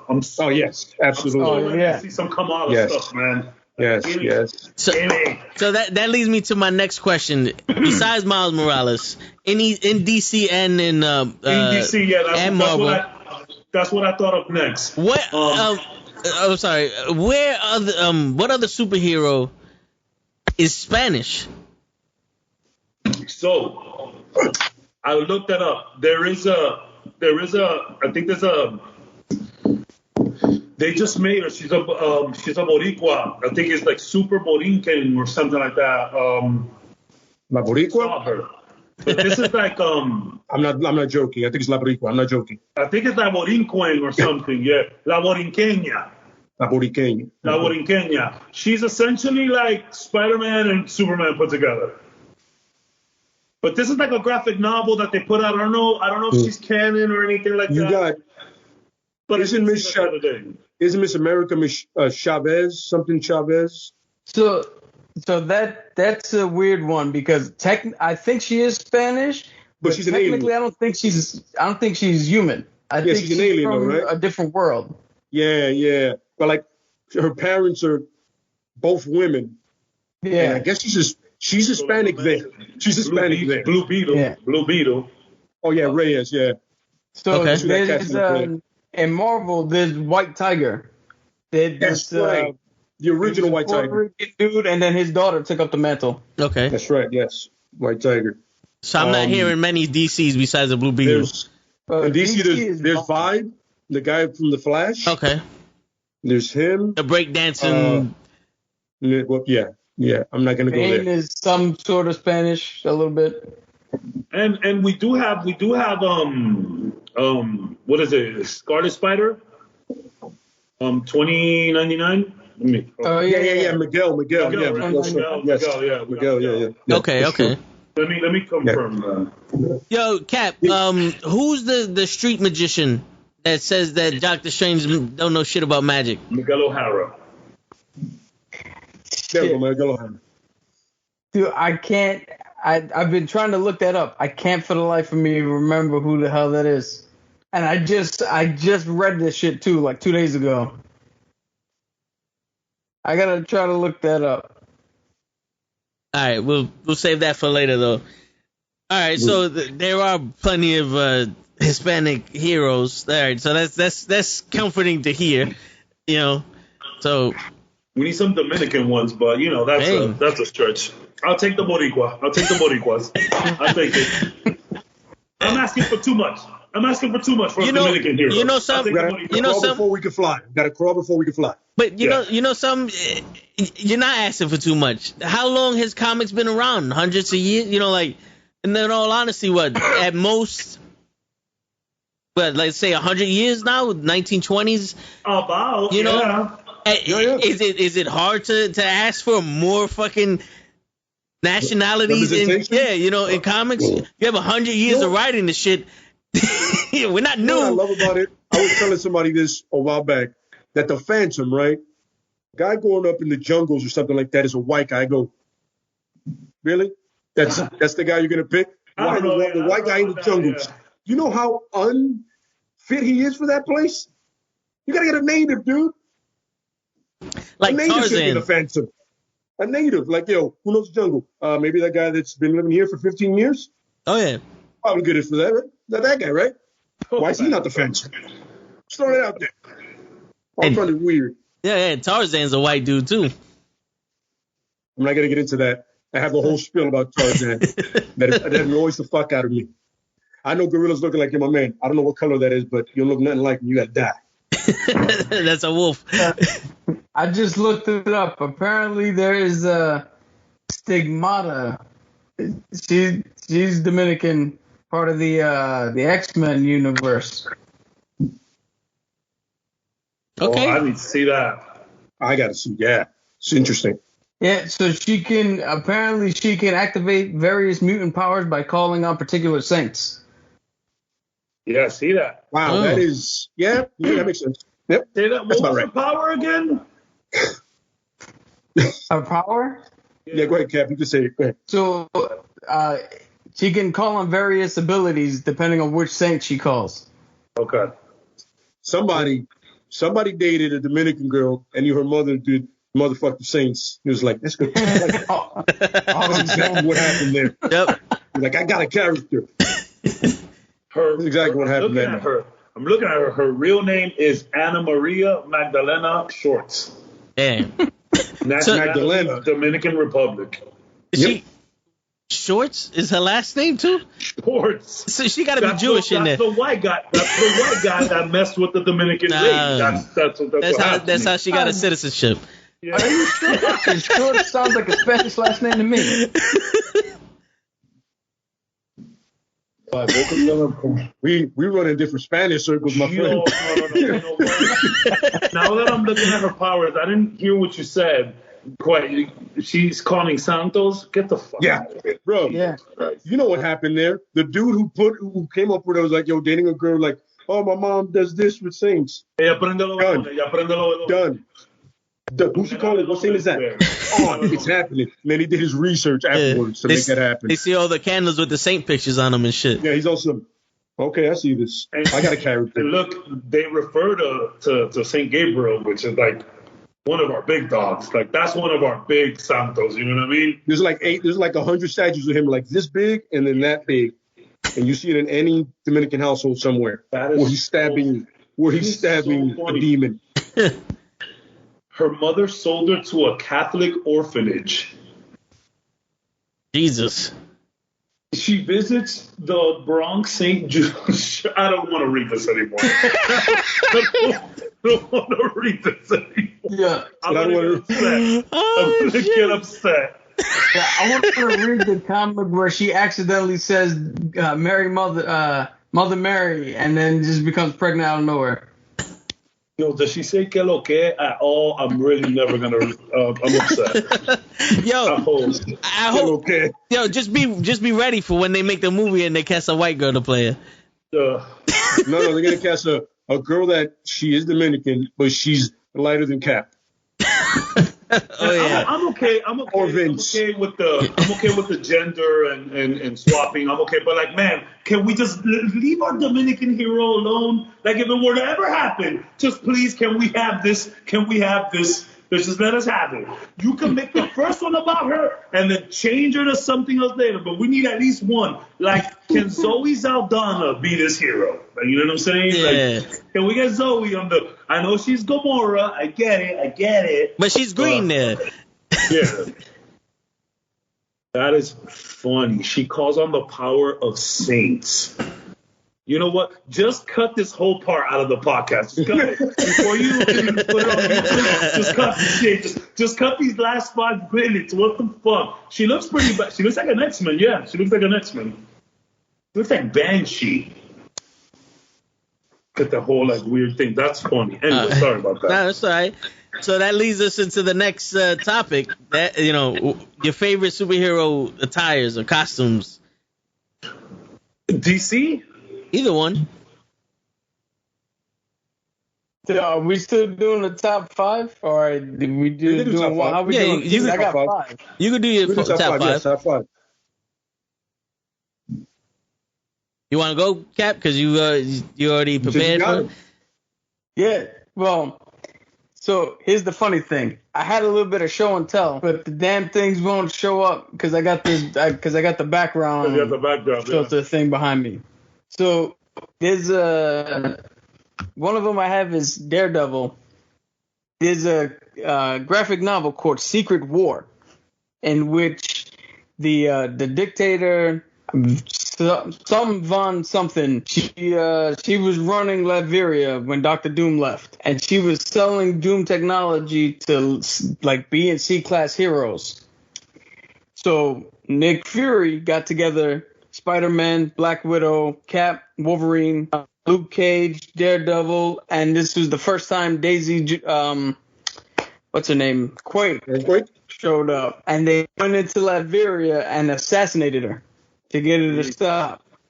And during that small time, Daredevil actually had this like they all had different stealth costumes. Daredevil had this bad-ass one where it was mostly black, but his chest piece and the front part of his mask was still red. It looked pretty awesome. And again, I would show it, but it won't show up on the goddamn screen. Unless through the magic of television, I run in the binge room real quick. Yeah, right. I mean, you can do it. let me find it in this thing. I have one but I know you got another 5, so go. But I have one locked and loaded. We could do we're doing a wrestling podcast like a round robin. One, we just go like all right. We could do a round robin.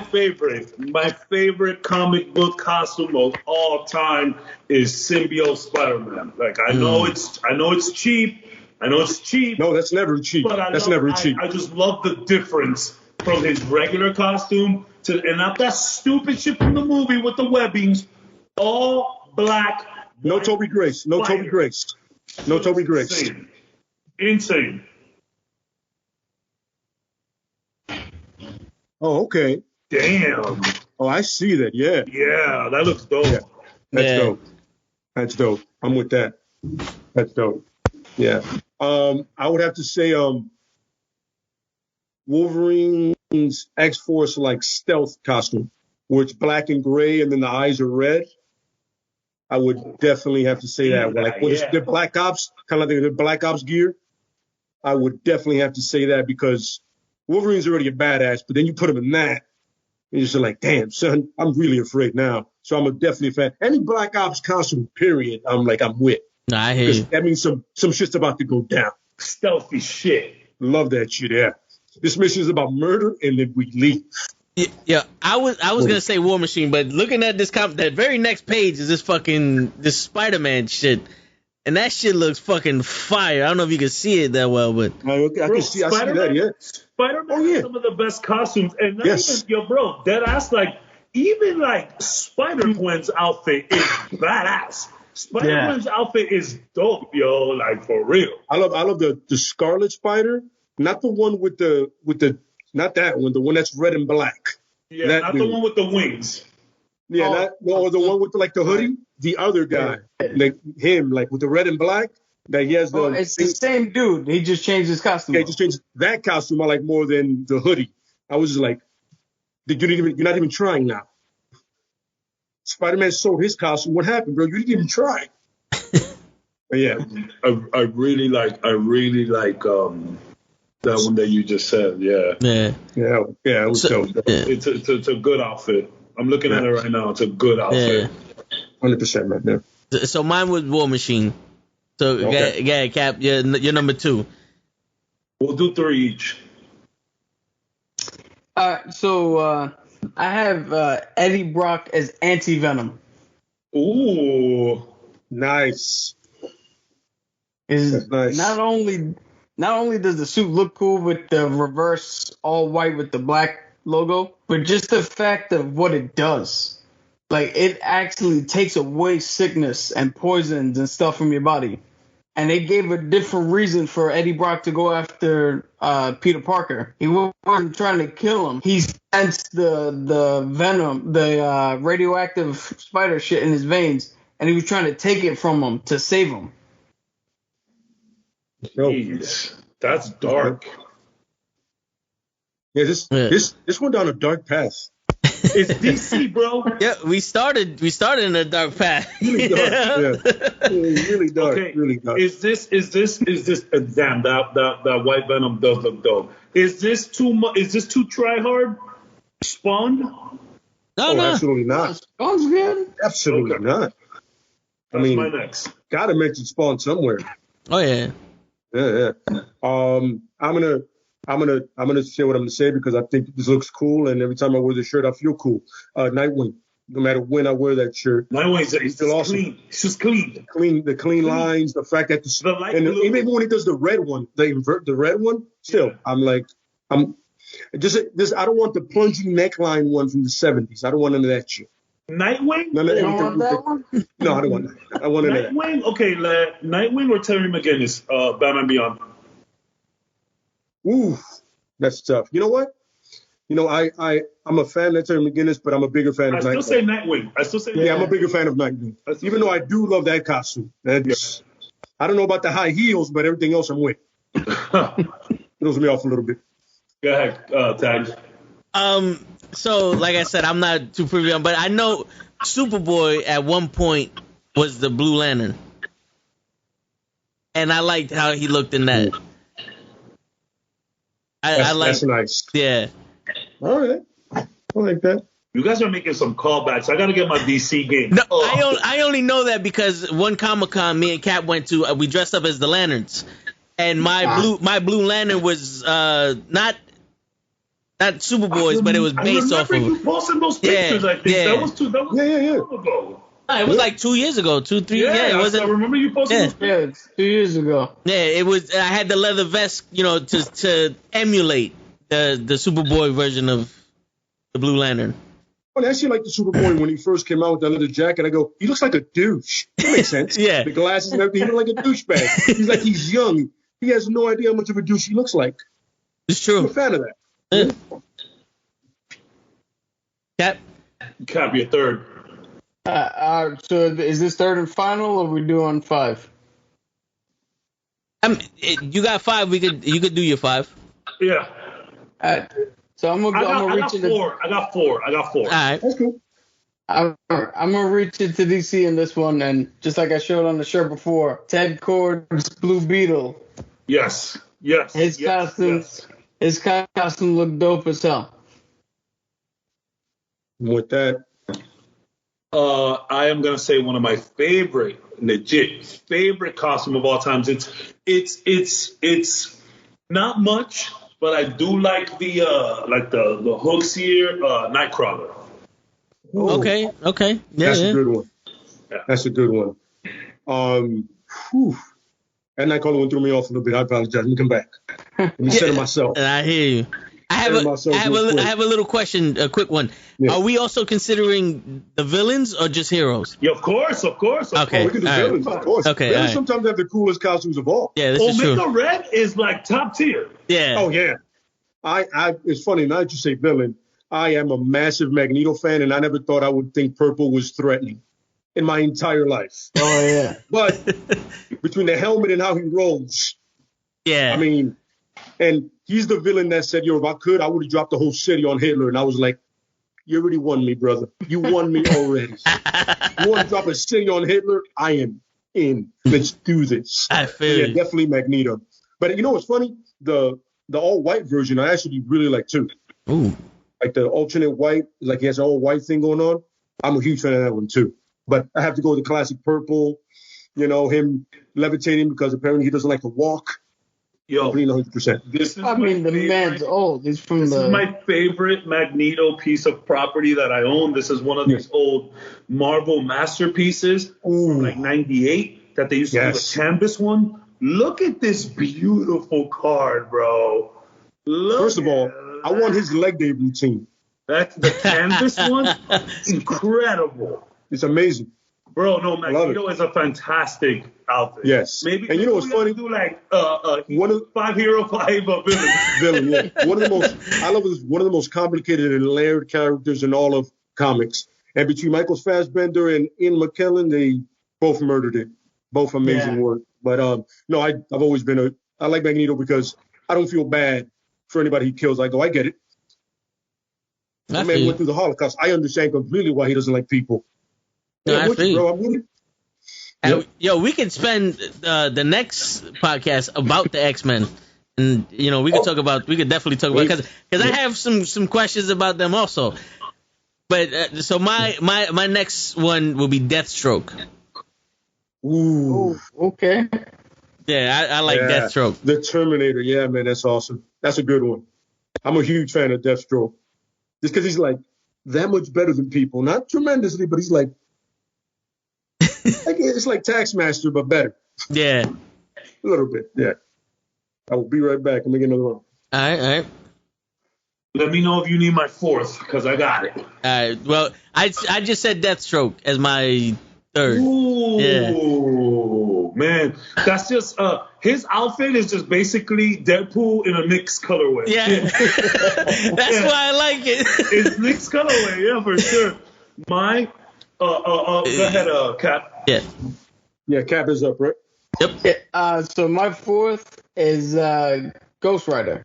Oof. I mean, Who's Ghost Rider? So here's the thing. I just put Ghost Rider in general because you can't beat Johnny Blaze with the leather jacket and the skull. And the spikes. Yeah. Yeah. Danny had the blue flame, which was cool. Yeah. And then even now the Spanish dude with the helmet-looking skull, that's just badass. Robbie Reyes, yeah, he's dope. Yeah. You put it. That's dope. Okay. So this is more like a simple pick for me. I have a thing about I like that the duster look, with the long jacket. I used to draw this character when I was like 8-9 years old. Not that it was very good. I used to draw him over and over and over. I like the neck thing. I like the cards. I like the duster. Oh, of course, yeah.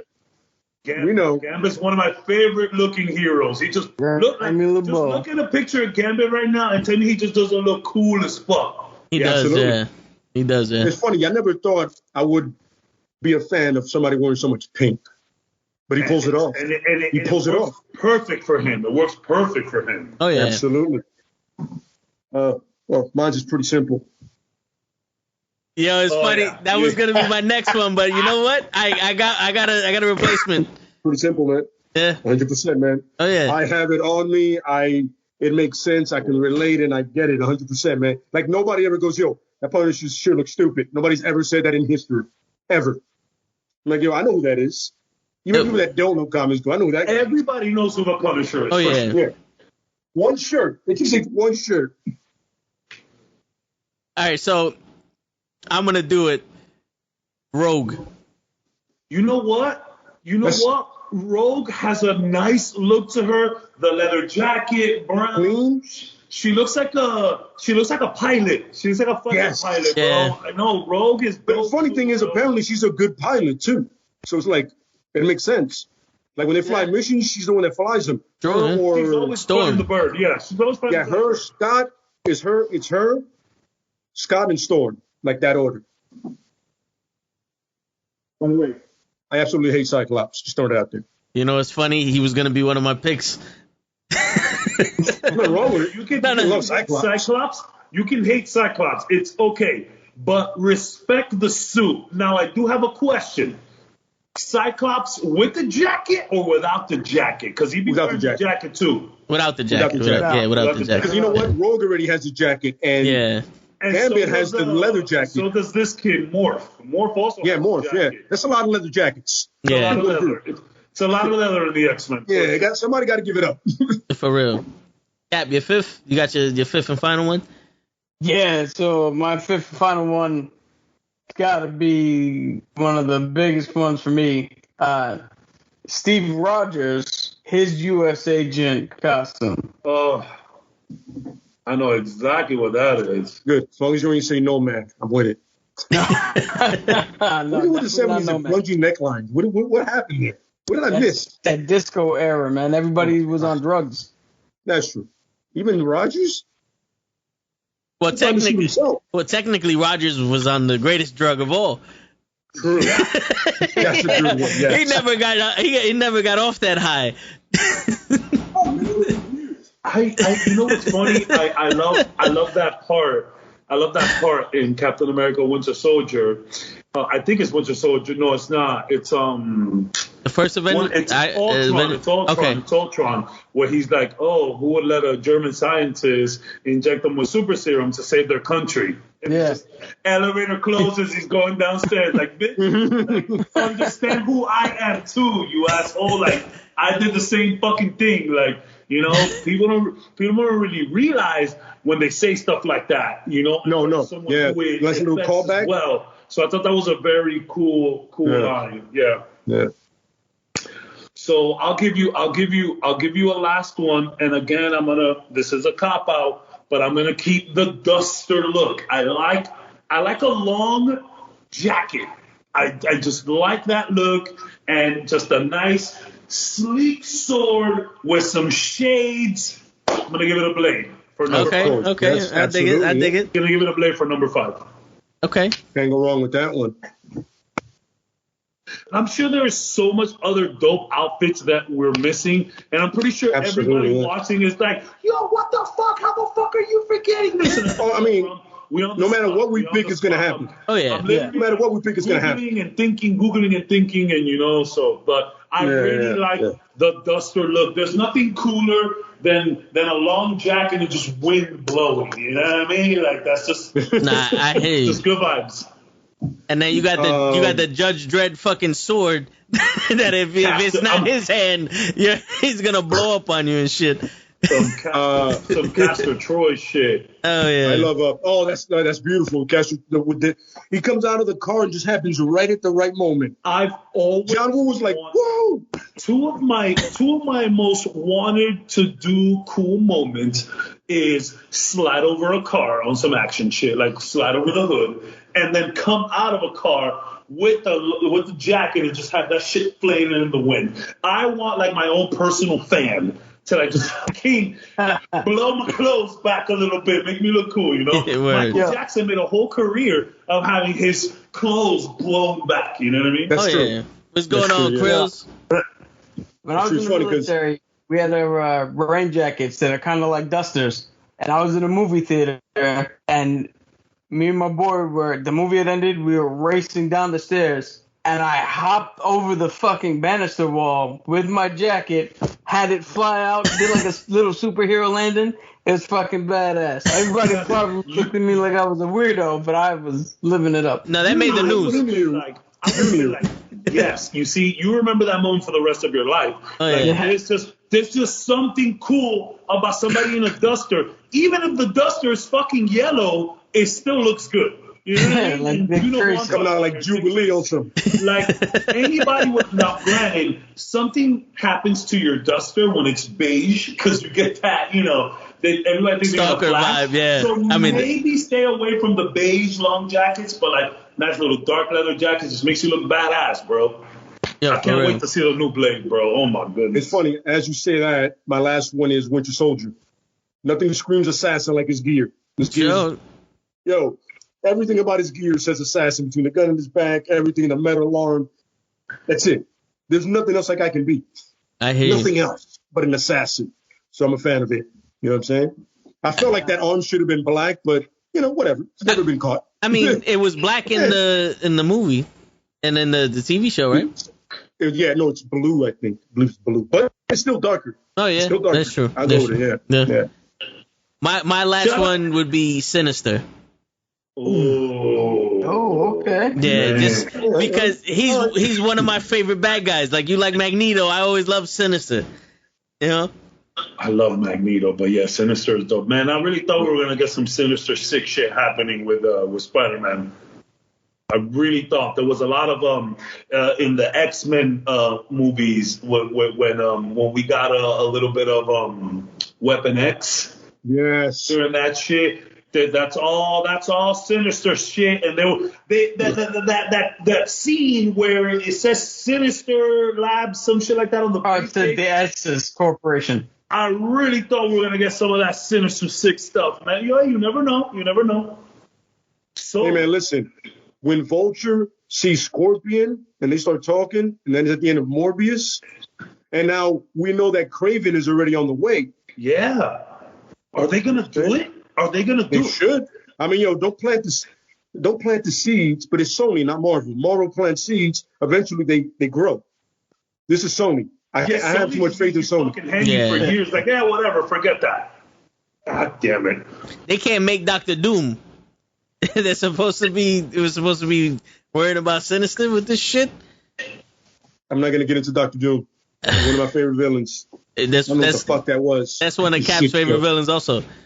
Fucking shit, yo. Yo, I'm telling you, and Cap can elaborate on this more, but when the Green Hornet with Seth Rogen or whatever the fuck his name is, it was a decent movie until he became the Green Hornet.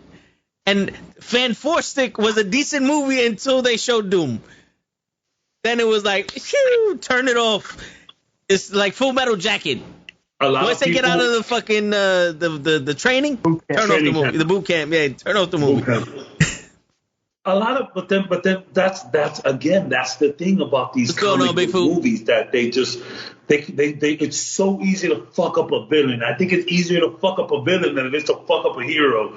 You know what I'm saying? And again, you look at the Ironmongers and even Killmonger, bro. I'm sorry, I did not like Killmonger.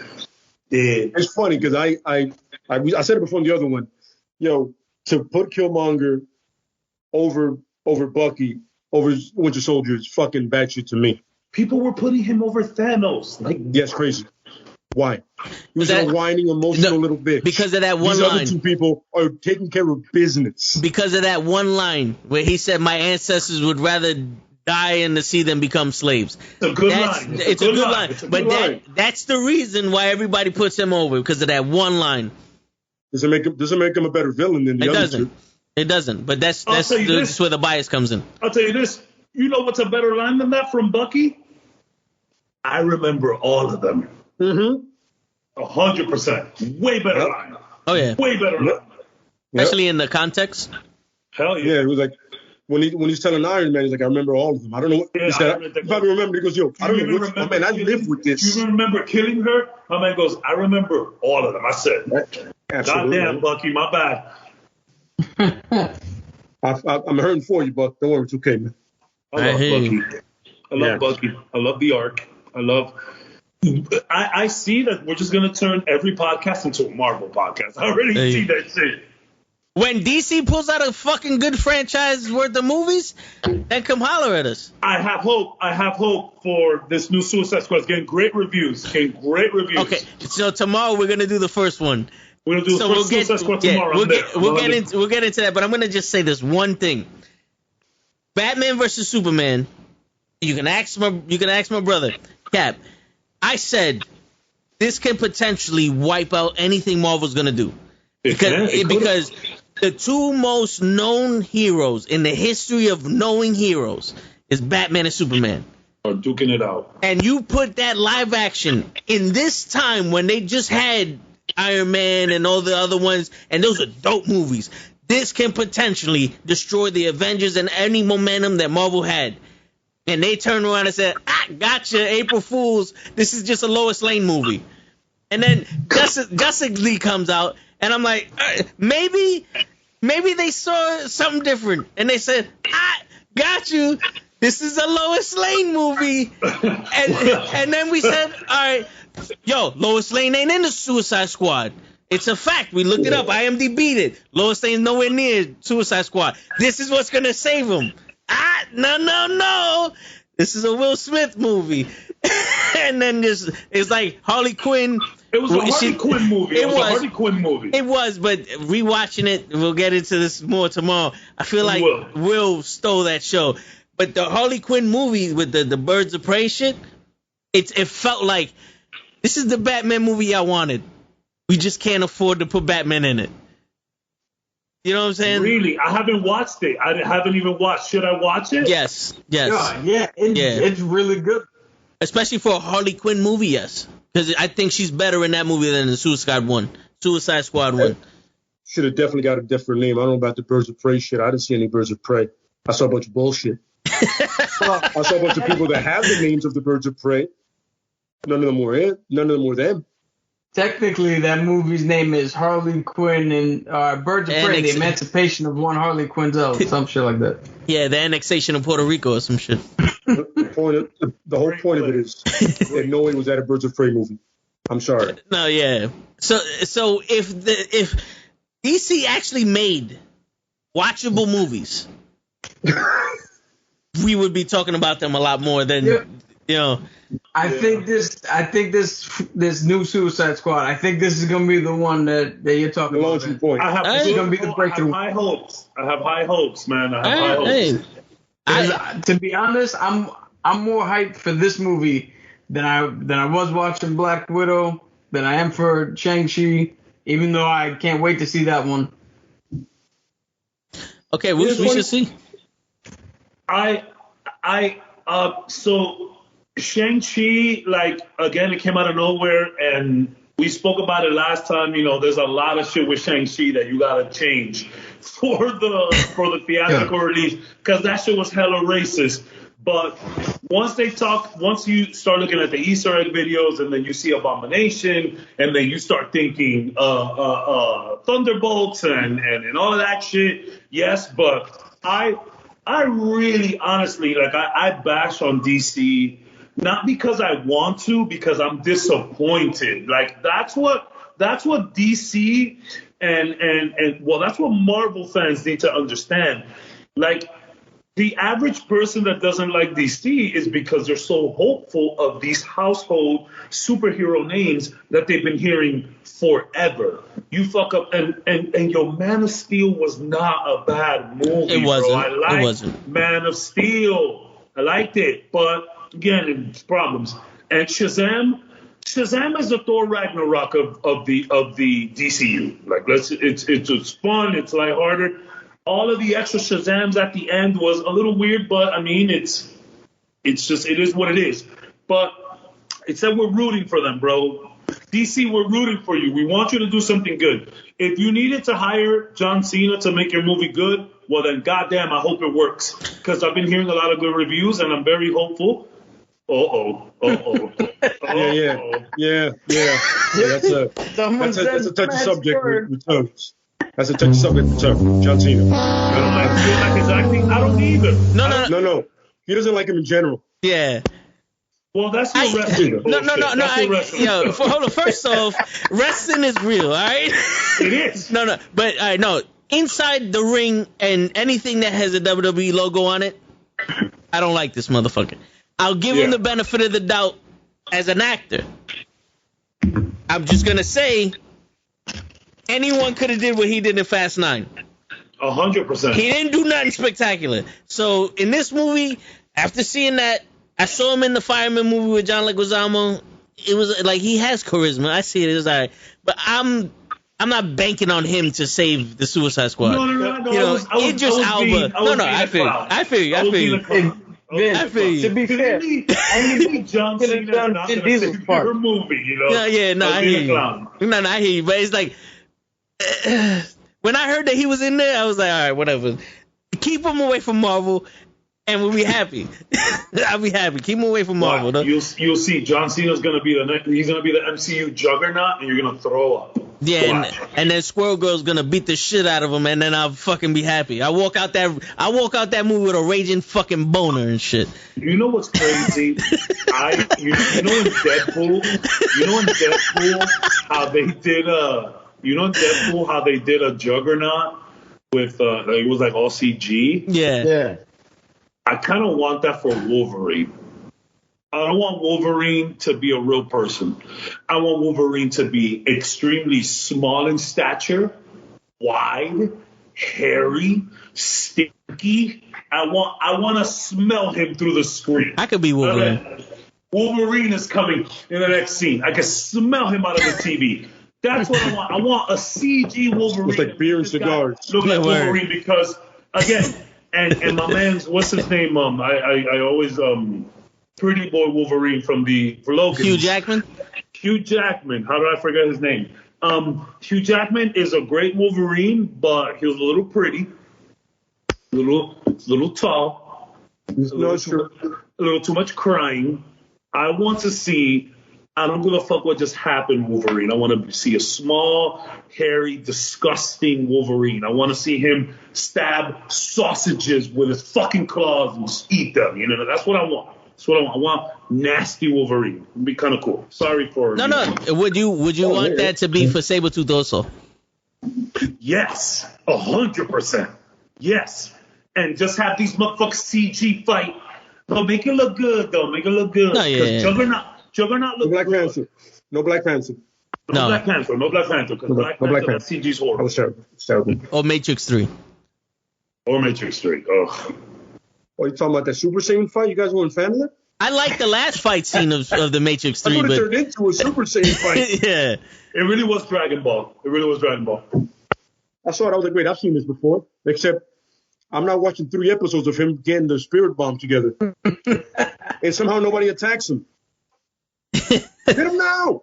They were just making it. Him. Yo. They were distracting him. Oh, that's true.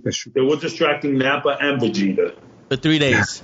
For 3 days. It was 3 episodes, not 3 days. What is an episode? Like 5 minutes in their time? It's just because it goes so fast. Yeah. I mean, fucking, if there's like 6 episodes, it's just Goku going through Snake Way. You know what I'm saying? No, yeah. Literally. That is true. That is true, yeah. Oh, man, it's crazy. No, yeah. I've seen a couple where it's like Vegeta's waiting for Goku to come back from the dead, and Goku's running the clouds and shit. It's like he has 3 hours to get here, and like 7 episodes later he pops up. It's like, yo, I don't understand your time. 3 weeks I had to wait for this motherfucker. Anime is very dramatic. And the thing about anime is that they're very respectful of each other. I love that meme that says that if Goku were to fight Thanos, he'd give him the Infinity Gauntlet so he could like get him at his highest power. Yeah, it's funny because Goku would absolutely do that. Oh yeah, so there you go. He would. I need that. Like, Let's do this. Take this and a sensu bean. I need you at 100% here, guy. And everybody. And he'll do it with a smile on his face. On some. Gave him the guy. Yeah, man, put that on. And Vegeta be in the background. Let me fight him first. Yeah. Absolutely. I like Vegeta, but I hate Vegeta. Because Vegeta is known to just come in, pop shit, get beat up. Does that a lot? But you notice, I don't know if you noticed, Vegeta comes in, fights first, gets his ass kicked, and then realizes His potential. if he would have done this, he would beat him. Like, he learns from, like, he's too quick. He's too like proud. Batman. He's too powerful. Yeah. Not like Batman. Get my ass kicked first time, but now I know. Yep. Got you now, bro. His left is too slow, but you know, shit like that. All right, but going back to the comics, let's go back to the yeah. So, fuck. Is there anybody in DC that you want to see like that? The CGI? Definitely not that Green Lantern, because that didn't work the first time. You gotta get you gotta get big characters for that though. You know what I mean? Like if you want to give like a real iteration of Clayface, like from the fucking animated series, that you need to CG. You know what I mean? Like, and I wouldn't mind a CG Penguin. You know, I wouldn't mind that. But I mean, at the end of the day, Danny DeVito will forever be Penguin. Yeah. I got one for you guys. Lobo. Yeah. The main man. I'm with that. And Bizarro. Oh, yeah. I want to CG Bizarro. Yeah. And okay. Don't put somebody in a costume with a stupid white face. Bizarro. Make it weird, yeah. And Doomsday, if you do it right. You don't like the Ninja Turtle? Also, we're just being disrespectful. We're being disrespectful now? We were being mad simple a minute ago. I'm just saying. You're really out of hand right now. Yeah, he wasn't a fucking Ninja Turtle. He was a fucking Ninja Turtle with a... Has anybody read the comics to see what he looks like? You know, I'm surprised DC didn't sue the Ninja Turtles when Michelangelo took his mask off. I was like, no, it's just a mask. That was all fucking Doomsday. That was straight up Doomsday. Yeah, they use the same model. Yeah. You didn't like how they had that bad. Oh, please! I would love to get to Ninja Turtles too, but that's another time. You didn't like the fact that he turned into a nuclear fucking bomb every time everything he wanted. Yeah, no. I can tell by your face like you love that part. Sonic boom. Did anybody read that comic at all? No. He was just beating the shit out of people and kept going. That's all he was doing. No problem. Just beating the shit out of people. He just kept hustling. Like, oh, you two, you want some? That's it. Let's go. Who's next? Murdered. Literally, he was murdering people. Yeah. See, this is... You could introduce so many characters in that one. You could have had Green Lantern. John Henry Irons. You could have just so many... Not that Shaq shit. You could have so many people introduced. Yeah. You done Doomsday right. That Shaq movie was a good 2 out of 10. It's like a 10 out of 10 in our hearts, though. It was better than Lois Lane versus Superman, though. Cut it out. I swear to God, I hate that fucking... Have you seen that movie?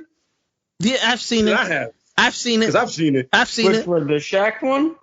Yeah, with the chainmail. Yeah. Figure. You can't still hit a free throw for some reason that matters. It's 10 out of 10 in our hearts, okay? He got this girl to walk.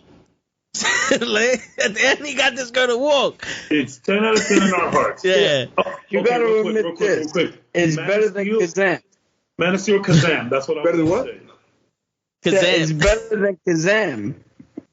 Wow, yeah. The rapping genie. Now we're going off the rails. Now we're leaving it. We're not even with comic books now. But now we're just disrespectful right now. Yeah. We're leaving the good stuff behind here. All right. So going back to the Justice League. All right, I just want to say this, and then I'll say the question. I get pissed off when shit like that happens, when you have historical documents that tell you what the fucking story was, and you're supposed to build off that. Like, who the fuck goes, we want you to make a Batman movie, and the guy goes into his fucking chamber for 6 months and write a goddamn novel. All right, here goes my Batman movie. This motherfucker's not even wearing a suit. No, my Batman don't wear a suit. My Batman is gay, and he's going to go after Two-Face. But the thing is, from the bottom down, he's going to be burnt. From the top up, he's going to be perfect with blonde hair and one fucking eye. Like, no, motherfucker, that's not how it works. You know? He's not Two-Face, he's two-tone. Yeah, like, that's not how it works. You feel me? Like, there's pictures of what Doomsday looks like. You know what I'm saying? It's like, what the fuck, bro? I mean, is it? It's. I mean, look, I'm playing devil's advocate here, but it's bad. Yes, it's bad, but it's not a Ninja Turtle, bro. Not a Ninja Turtle. Then it's fucking Toka or Razor. Then I'll give you Toka. I'll give you Toka or Ray. I'll give you that. yeah, it's I'll one of those that. motherfuckers. Can't leave the turtle versus can you? Can't leave the turtle. No, turtle I mean, he looked like a fucking snapping turtle without the shell, bro. No, he did. He absolutely did. He absolutely, no, he did. Yeah, he did. He really did. So, all right, so getting back to the movie, who would you have, or how would, let's say, who would you have put in it? Like other superheroes that you would have put in the Justice League to fight Doomsday, to be like helping out in different parts of the world. Because I think you bring down Martian Manhunter for sure. I think you bring him down for sure. And didn't he show up in the Snyder Cut? Yeah, he did. Yeah, at the end, right? He played Lois Lane. No, he played Superman's mother. He played his mother, telling him like, "Yo, yeah." I don't know how he played Superman's mom. What the fuck was that? It's all Martha, bro. It's all Martha. It's all about keeping it Martha related. You need to keep Martha in there. But why did he have the player? He could literally project thoughts into people's heads. He could have just made Lois Lane think that he didn't have the shapeshifter to her.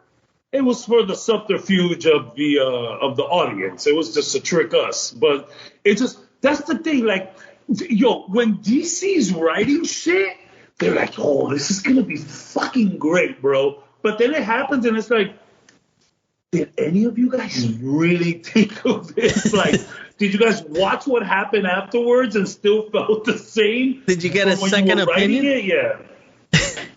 You guys even pay attention to test audience? I know somebody saw the shit before we did. Oh yeah. Like, yo, I don't. Why did you need to do that? But no, let's not do that again. Stop that. Stop that. So funny you brought that up. The test audience for the Snyderverse films were executives in Warner Brothers. They weren't regular like audience members. So they all loved that shit. Oh, because it's a bunch of suits. If anybody knows comics, it's the suits. Oh yeah. And that's the problem with all media, all entertainment. That's what we have. Video games that come out undone and rushed, and it's just not what people want because the suits get in there and they're like, yo, we need to make money off of this too. And look, as a person who works sales, I understand that this is a business. You know, I'll be honest. Look, think about it, and we said this last podcast too. If you were to make comic book movies that are 100% comic book accurate, they'll be ridiculous. You know, comics are ridiculous. But sometimes the suits just come in and it's like, what was that? Like the Ninja Turtles movie, I'm glad that you mentioned that. Because to me, the last Ninja Turtles movie, which was better than the first one, I guess I would say. It was. At the end of the day, that both of them, in my opinion, I felt like it was just, you could have put any animal there.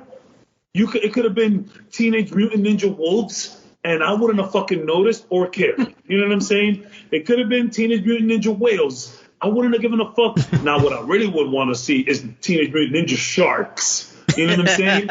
It could have been Street Sharks. Shout out to Street Sharks. But it could have been anything. I feel like, I don't know if that was me or maybe I just didn't get it. I just really didn't feel like that attached to these turtles. And the suits make dumb decisions. I get that, but they also do need to make money, so you got to give them that much.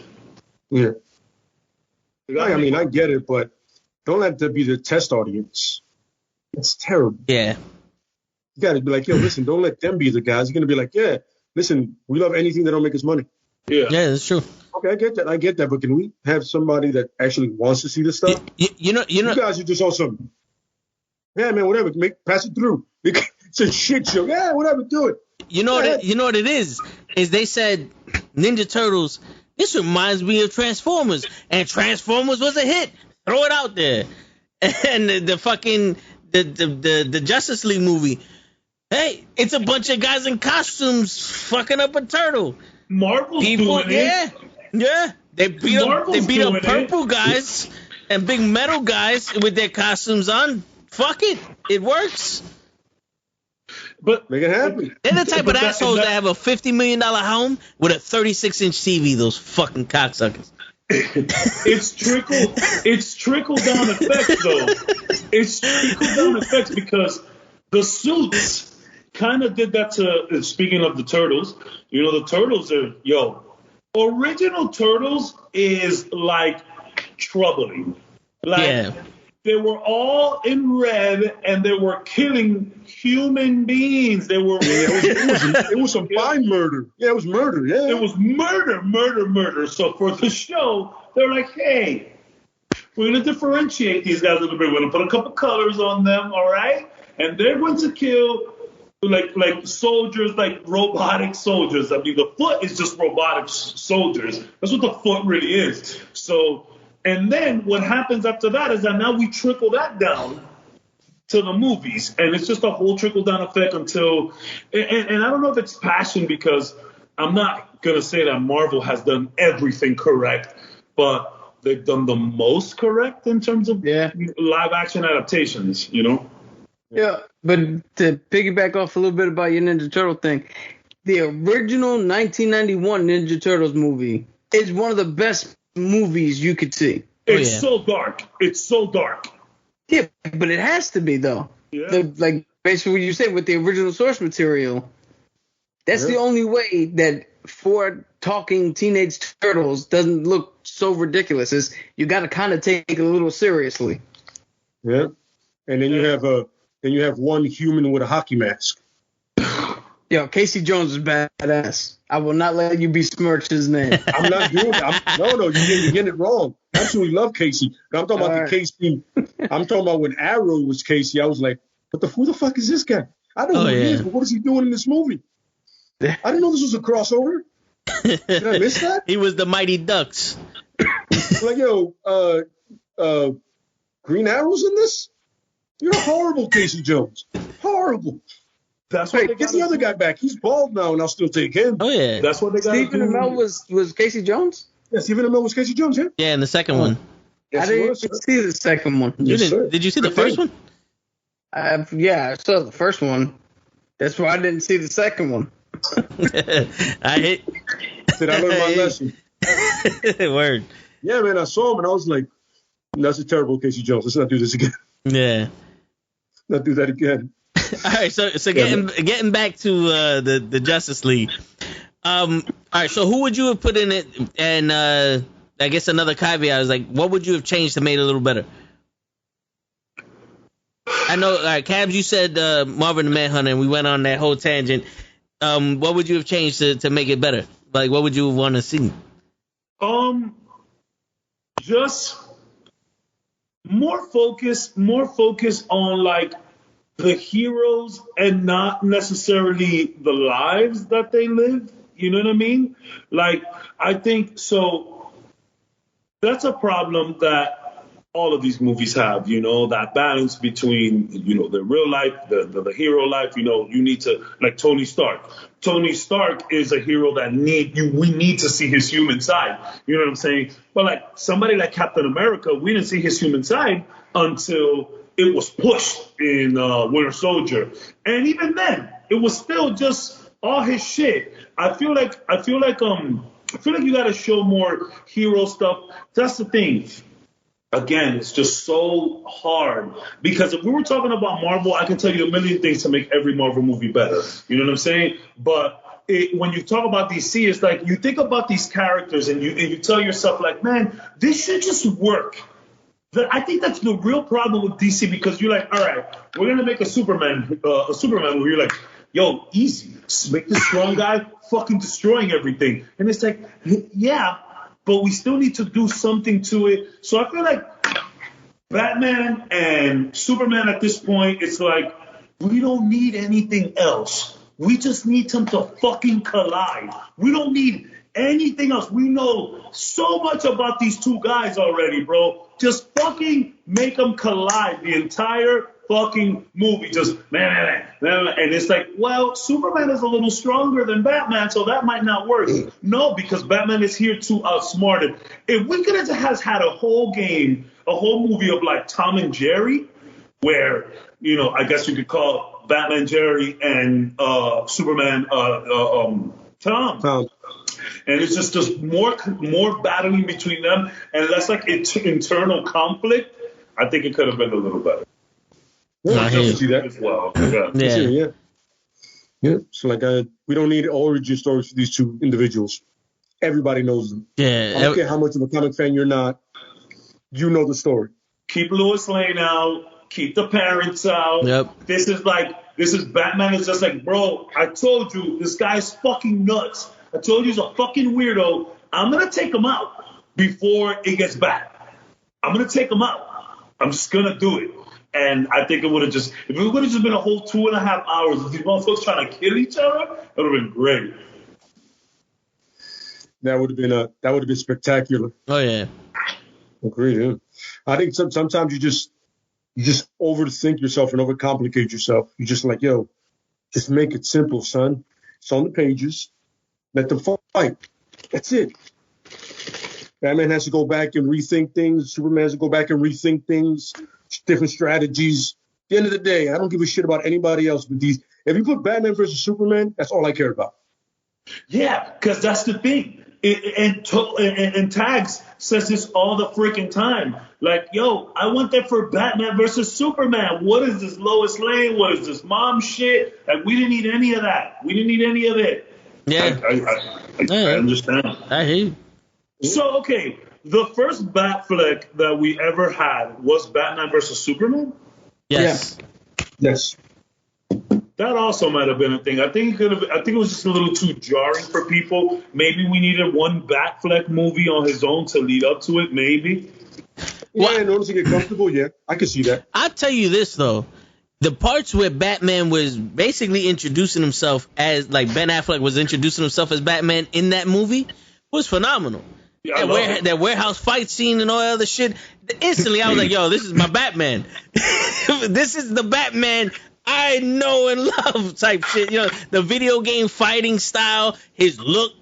Like, everyone knows Batman was a brolic motherfucker.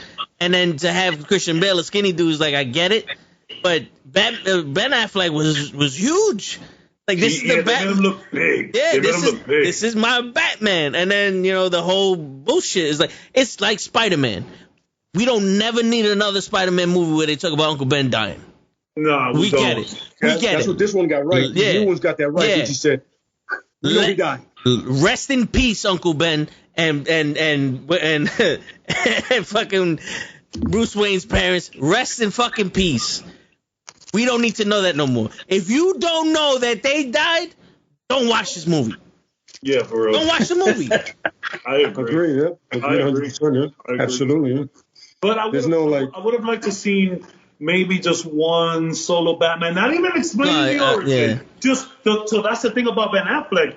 You didn't need to do origin. This is old. Because he's in it already. This is old. Like, he has the Reed Richards shit going on. This is old Batman. We didn't need any of that. If I could have just have a Batman, just straight up old Batman, his back fucking hurts. He's just like, what the fuck? I don't want to go outside anymore. I would have loved to see Ben, and again, that's just, I keep fucking, it's a broken record. I love this thing about old Batman. I'm just at the end of his rope, just fucking over it, ready to quit. Like, I need to retire. I need to go, bro. I need to go. I'm done. I think it's a cool thing. And sorry, I'll let Cap go afterwards. Something else, just Batman and Superman needed. Just time before the release.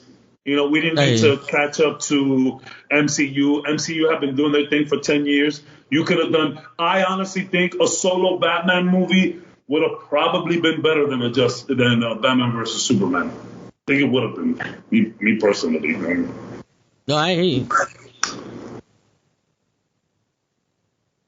Go ahead, Cap. You guys gave me a lot of time to think because I was struggling with this one because, I mean, I guess you put Green Lantern in it. but the core group that they had is the core Justice League. Like, I don't really think you needed to add. We're talking about Batman versus Superman. Well, who would you put in Batman versus Superman? We could do that too with the Justice League also. Yeah. Batman v Superman. You don't need to add anybody to it. Like, you guys hit it on the head. It should have just been. It should have been a movie where Superman looks at Batman's method and goes, "You're too extreme." Batman looks at Superman and goes, "You're not extreme enough." And within them fighting themselves, they learn, "Oh, there's a reason why both of us are necessary." And that stops the conflict, as opposed to, "Hey, our moms have the same name." Yes. Yeah. Can you imagine that same moment of respect that the Predator gave Arnold Schwarzenegger? Yeah. Can you imagine Superman doing that to Batman? Like, you know what, Batman? I'm not gonna use no fucking powers. Let's really fucking just throw hands, and you really want the smoke? Let's go. Like, just a moment of respect between these two guys. Because, I mean, it's clear that Batman is out of his league, but the guy's crafty and smart enough to have these things. So Superman be like, "Yo, you know what? You can put all the fucking kryptonite around here you want, and I'm gonna fucking just fight you bare knuckle." And then they like Cap said, they just kind of realized that, like, yo, maybe we kind of just need each other, bro. You know what I mean? Let's just chill. I would have loved just that moment of respect where Superman's like, "Yo, you're really doing this. You're really doing this. Okay, let's go." Yeah, I think that would have been cool. And the one thing that you got to respect, like, from Superman, his point of view, to see Batman would be like, "I'm a god. I have to hold back. You're a human that can die at any moment. You're fighting for your life. Yeah. This, the checks and balances don't weigh out here. You know, if I was fucking bulletproof, you're going too crazy, Batman. I don't have to worry about someone shooting me in my fucking face and dying." Or maybe like a moment where, like, I don't know, this is, again, I go real crazy sometimes, pie in the sky. Maybe like Superman would have like maybe like giving him some like mask or something, like, "Yo, I'm gonna take you to where I'm from so you can see what I'm doing." It's just like shoot up to like Krypton right quick and be like, "You see all of this shit? This is why I'm on Earth. I'm not a bad guy, bro. Leave me the fuck alone. What's your problem?" More of them. I think you can't name a movie Batman versus Superman and have all this other shit. Yeah. You just can't. Yeah. You know what? Another problem with that movie is the fact that Superman has a problem with the way Batman does things. He's too vicious. He's branding criminals, all that shit. But let's not just forget, according to the movie, like 2 months before they fought, he fought General Zod and destroyed a city and then killed General Zod. Yeah. And I know he had to kill General Zod, but you can't come off of that and go, "Hey, you, the guy who doesn't kill people, your method is too brutal." Yeah. What the fuck is that?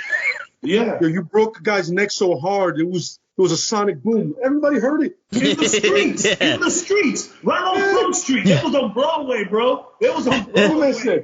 Like, yo, just like the damages that Marvel does on the city, Superman does by himself. Yeah. He literally destroys that city. And it's like, at the end of the day, maybe that's why Batman is so pissed, because the city keeps calling him like, "This motherfucker's Superman again, bro. You got a couple $1 million we could use to fix this fucking building." And he's like, "I'm getting sick of this guy, bro. I'm getting sick of this guy." And let's not forget the fact that General Zod was destroying the planet. It wasn't just the city. The whole planet got fucked up by Zod. Wait a minute. With all due respect, I fuck with General Zod because he was just doing what he was born to do. I he was feel born him. to do that. That's all he was about. He was born to kill. Glorious purpose. But that's the motivation for Batman to be like, "Yo, you're a fucking alien. You bring an alien to our planet to destroy our planet. I gotta get rid of you, motherfucker. You're a beacon for more aliens to come and destroy our planet. Like, and to top it off, you're a fucking god compared to us. So if you do turn on us, nobody can defend it." Yeah. And then that would have been that would have been a good moment. Sorry, I'll let you go right quick. That would have been a great moment where Superman is like, all right. He just legit grabs Batman and just like grabbing him like a whiny little kid and just like flies him up somewhere like, bro, you see all this shit? Like, I am doing this. I'm on your side, bro. Think that famous meme with Omni-Man from we can speak about Omni-Man later on, because that's it's awesome. Speaking about Justice League, it's a whole fucking parody. But like, yo, think, bro. Like, I'm not like, look, I'm here, like, and maybe this is the point where they could have thrown this Lois Lane. Like, bro, look at this little shorty that I'm here with. You think I'm trying to mess that up or what? Like, I'm here, bro. I'm here. I'm hood too. I understand I'm bloody. You prick, but I'm here, bro. Let's bring the alliances together. Like, I think, again, not to keep being a devil, but more time with them. Go ahead, Cal. No. Now, I'm just gonna bring up the fact that if you really think about General Zod's plan, it's not a good plan. Because he wants to terraform our planet to be like Krypton. He's got to, he has the power from our sun, but in order for him to actually do what he wants to do, he's got to turn our sun red. The minute he turns our sun red, they become mortal. Red sun don't do shit with us. So his ultimate plan would have been he turns himself into a normal man, and then we would have just shot his ass. And also, look how Krypton ended.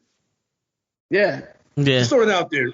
Planet blew up. Shit went left. Straight war.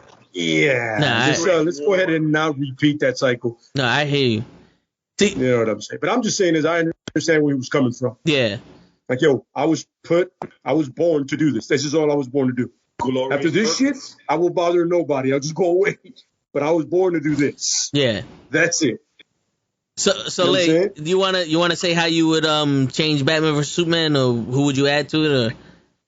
Well, Batman vs Superman, I would not have Lex Luthor in it, or that Lex Luthor at least, not that shit. Whoa, that's interesting. I would definitely I would have probably added Brainiac. But in the sense of behind the scenes, you know what I mean? I get it. Like, he can antagonize a lot of stuff. And neither Batman or Superman are figuring out, yo, how the fuck do we meet up here? How do we meet up every time and we have a problem? And it's Brainiac, you know, and then Brainiac can lead to another movie. But I'm with John with first having the first Batman. I'm with John with having the first Batman. Okay. I'm with John with that. But he will be the antagonist, but you don't see it towards the end or something, like kind of like Thanos, but not. Like, you know, like he's the one like, all right, now they're against each other. All of a sudden, all right, I was not expecting this. This is not compute, but I am Brainiac. I am all-knowing. So it doesn't matter. To him, it's so arrogant, like it doesn't matter. That they become cool. You know what I'm saying? I can still take over the earth. Either way, suck it of all this knowledge and move on. Yeah. You know what I mean? Some real change. And I wouldn't have Wonder Woman, to be honest with you. Excuse me. I would have somebody like Martian Manhunter, or maybe something like Hal. You know why I would pick something like Hal Jordan or John Stewart? Because they have intergalactic knowledge, and Brainiac, they would come across Brainiac at one point or another. Because when he's taking information from a planet and destroying it, it has to be somebody's sector. Yeah. And like, yo, how the fuck does this keep happening? And we don't realize this shit. And that's where you have Hal Jordan come and he goes, listen, this has been happening everywhere, and we think this is next. This planet is next. And then you get everybody together in the next movie. Okay. Just my idea for it, yeah. I get you. So can I ask you a question, Tax, before you ask your question? Well, I was gonna explain. Gonna say yours. Yeah, I was gonna say mine. Ask the question if you want. No, you say yours. Right. I'll ask the question. All right. So I was gonna do mine leading into the Justice League, and then we can all say how we would change the Justice League and all that other shit. So sure. I would have took Doomsday out of it. You know, I would have taken Doomsday out of it, and I would have had like a low level bad guy or somebody like maybe Brainiac or the Joker or somebody like fucking with them. Because if you think about it, Lex Luthor is supposed to be like level 10 intellect and smart. This Lex Luthor is not that. Because the little shit that he did, Batman as a detective would have figured this shit out. Like, that's low level Riddler shit that he did to this Bruce Wayne to make him hate Superman. You know what I'm saying? Like, that anyone could have seen that.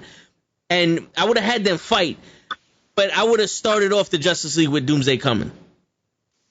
I agree with that. You know what I'm saying? I would have left Doomsday for the big reveal. Yeah. And, yeah.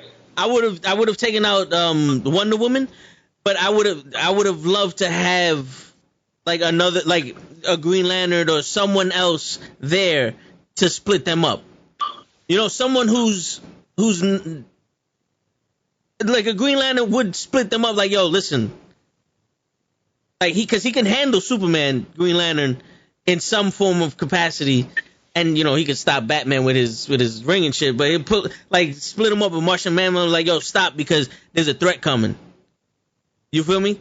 And then it would have been an open ending to Doomsday coming into the Justice League. Because honestly, all we want to see is that fight. Batman versus Superman.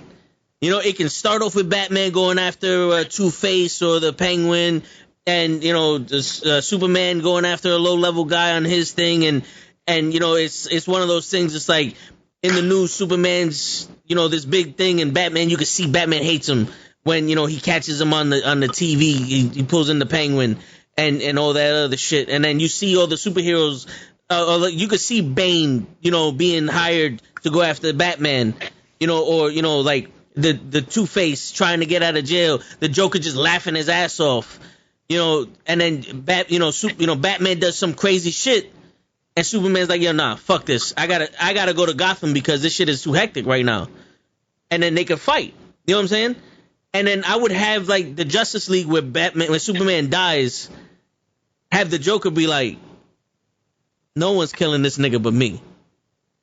You know what I'm saying? Because like I'll continue with the Justice League after, you know, everybody else goes. But that's how I would have had Batman vs Superman. It would have been not the introduction of Batman and Superman, but it would have been an introduction of another big, because like Wonder Woman had her own movie coming in, so to introduce maybe Cyborg, you know, him before he turned Cyborg, and then like a Green Lantern, because he was in the Justice League movie. He was the original group of people that stopped the homeboy from getting those mother boxes. It was the incarnation of the Green Lantern in the flashbacks. So you already introduced him in Justice League. You know what I'm saying? So he's already there. And I would have had that, and then, you know, had them fight, and then them culminate, and it would have led into Justice League. I think leaving the big reveal for Justice League would have been dope. Like how they dragged out Thanos for 87 years. But, you know, but I do like the whole thing about like, yo, no one's killing Batman but me, and then Joker just comes out. That's so wild. That's so perfect. Wild. That's really wild. That obsession. He's also like, no, not you, Blue Boy, me. It's always me. Yep. It's poetic. He'll bring out an Arkham just for that. Also, but again, this is real pie in the sky type of dream. You know what I mean? But if Joker just come out, long ass fucking gun with fucking kryptonite bullets, like, bam, in the leg right quick. Like, no one kills Batman but me. That shit would have been funny as hell. Oh, yeah. But, so that's what a lot of people were complaining about Justice League. Like, where's the big moment? Where's the big character? Where's the big reveal? Where's the big moment? And it's funny because we didn't see that Martian Manhunter shit until Snyder cut. Yeah. And that was like 7 hours into the movie already. That was already like, I was already going into the next day. You feel me? That was like at the end. We already on like chapter 17. I do appreciate how they broke it down in chapters. That movie's very long. Yeah, it is. So I guess a lot of the things that I wanted. I'm sorry, were you done, Zach? I was done. Yeah, I was done. Yeah. I guess some of the things that I wanted out of the Justice League, sort of in a way, were rectified with the Snyder Cut. But the one thing is like Steppenwolf was still kind of not that big, and that's the thing. Maybe I just didn't know enough Steppenwolf to be hyped about it, because you know, the minute I knew that the Avengers were leading into Thanos, I was like, you know what I mean? But I'm going to agree with you where I feel like maybe the big bad in Justice League should have been, I think, don't kill Superman. Don't kill him. To make a whole movie about him the next time, bringing him back? Or maybe that was what that people might have wanted. I think you leave some of that good stuff from Justice League. I think you leave it from Batman v Superman. I think you leave some of it for the Justice League. I think a big bad reveal, like if we could have gotten that Doomsday reveal in Justice League, maybe that would have been Because you guys want to go, or can I just? Mm-hmm. All right, so yeah. I would have had Justice League start like the Death of Superman cartoon, like Doomsday comes down and he's sent by Darkseid. He comes down, he's wrecking shop, and Superman comes down and they fight and they kill each other, right? So now in the Death of Superman, he doesn't really die. His heartbeat just slows down so much to the point where he's healing himself, Superman, right? So I would have had that aspect in this movie, where you would have thought by the coming attractions, like you would have known Superman died, but you would have thought when he's coming back and he's gonna make his grand entrance, but that would have been another superhero coming in. Like that could have been Shazam or somebody coming in, and then Superman comes in at the end as an unexpected. She's like, oh, maybe Superman doesn't come back. You know what I'm saying? But it would have been a perfect way, like maybe Batman vs Superman, you have the Flash come in to stop him. So basically what you're saying is that Batman v Superman just shouldn't have even happened. It needs to happen because everyone knows Batman has to fight Superman. So maybe it could have been done after Justice League? But then there would have been a civil war. Exactly. But the thing is, once Batman and Superman meet, there's no need for them to fight unless Batman is going to try to kill Superman because Superman is now a threat. You know what I'm saying? Well, so then, that's the thing. I'm not really too familiar with the continuity about like the Death of Superman and all of that shit. Yeah. But maybe during Justice League, when you bring him, like I'm going with your little story right here. Maybe you do bring him back. Maybe Batman vs Superman doesn't happen. Maybe we just have like another Batman movie. Or maybe like a Flash movie. But maybe Justice League starts off with the death of Superman. We're seeing it all in the trailers. It comes out. We find out that maybe he's not dead. And during all of this battle with Doomsday, and I know it's maybe through all of this shit with Doomsday, that's how Lois Lane fucking dies in Justice League. And then because of that, we have fucking Superman completely lose it. And then Batman's like, yo, I told y'all this would happen. Let's go get this motherfucker. But again, I don't know how that would have worked out. But from what I gather from what you're hearing is that, like, from what I'm hearing from you, I gather that like maybe Batman versus Superman just shouldn't even been made. No, it could have been made. It's just it needed to lead into Justice League because at that point, that's when all the heroes need to come in. Because think about it. You have Steppenwolf with the mother boxes and everything trying to take over the planet, right? And trying to suck up the planet's energy or whatever for Darkseid. So, relatively, every person on this planet has to fight. Whereas in the Avengers, they kept it to Manhattan. In the Justice League, they didn't. It was the whole world, and then they just went to where the main shit was, and they tried to end it. Now, in Justice League, how cool would it have been if you would have seen in Gotham... You had Nightwing and Two-Face fighting off these fucking aliens, and Bane fighting off these aliens, and Deathstroke fighting the aliens, and Wally West fighting off these. Like, you can show an entire world of people fighting, and they don't have to be main characters. It's just, in fucking Africa, you got this person fighting. In Central City, this person fighting. It's, in Gotham here, Metropolis there's Supergirl would have been fighting somebody. Just these are the core guys that teamed up. They know what's happening, and they're going to end it. Everyone else is just holding off the line. They're holding the line. You know what I'm saying? Like, I think that would have been way better because that's how you catch up the rest of the world to the DC universe. It would have. I actually like that idea. I would love to hear what Cap has to say about it. So, here's where I play devil's advocate. Yeah, that's why I asked. Vin's idea wouldn't have worked. It wouldn't have worked because One, if you just do a montage of shots where you got superheroes fending off the Doomsday's little alien guys, 98% of the theater would have been like, who's that? Who's that? Who's that? Who's this guy? Who's that dude over there? Quick question. Didn't 98% of the people watching the show go, who the fuck is that with the lightning bolts in the beginning? That wasn't really clear that was Zeus and Greek gods fighting with him. Yeah. True. Yeah. True. But those guys are not, like, Zeus doesn't play a part in the greater DC universe. So to have Wally West, to have other superheroes just pop in with no explanation of who they are, like, we didn't get Barry Allen yet, but you have Wally West in here. Where the fuck did he come from? That's kind of what happened with Batman, too. I mean, we don't need an explanation for Batman, but he just did show up in BVS, you know what I mean? Yeah. The whole problem... The whole problem with the Justice League and Batman v Superman... Tell us, Cap, how do we fix the Justice League? Tell us. This is how you fix the Justice League.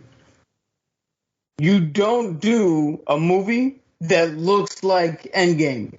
You don't give us Darkseid right off the bat. Yeah. Because we just had Thanos. So for people who don't know, this is just a rehash of what Marvel just did. Yeah, that's a good point, man. You give us a movie with a smaller, like, bringing it back to what we were talking about earlier, with a smaller psychological and I can't pronounce the word, but like a methodical. Like a philosophy-based movie, where you really hone in on why these people have to team up to protect the world. Mm-hmm. Because they teamed up to revive Superman, if anything. Yeah, which doesn't make sense because even with that's the thing with Justice League. Their plan was we bring Superman, he's got it. Okay, but then you guys are completely irrelevant outside of. I mean, I know there's only so much Superman can do, but I'm pretty sure 98% of the job is good enough. Like, Metropolis is not crawling with bad guys, so he can go to Gotham and take care of everybody real quick and then come back. So Batman's plan was dumb. We only need one dude to stop all this shit. When you have a god in you. Yeah.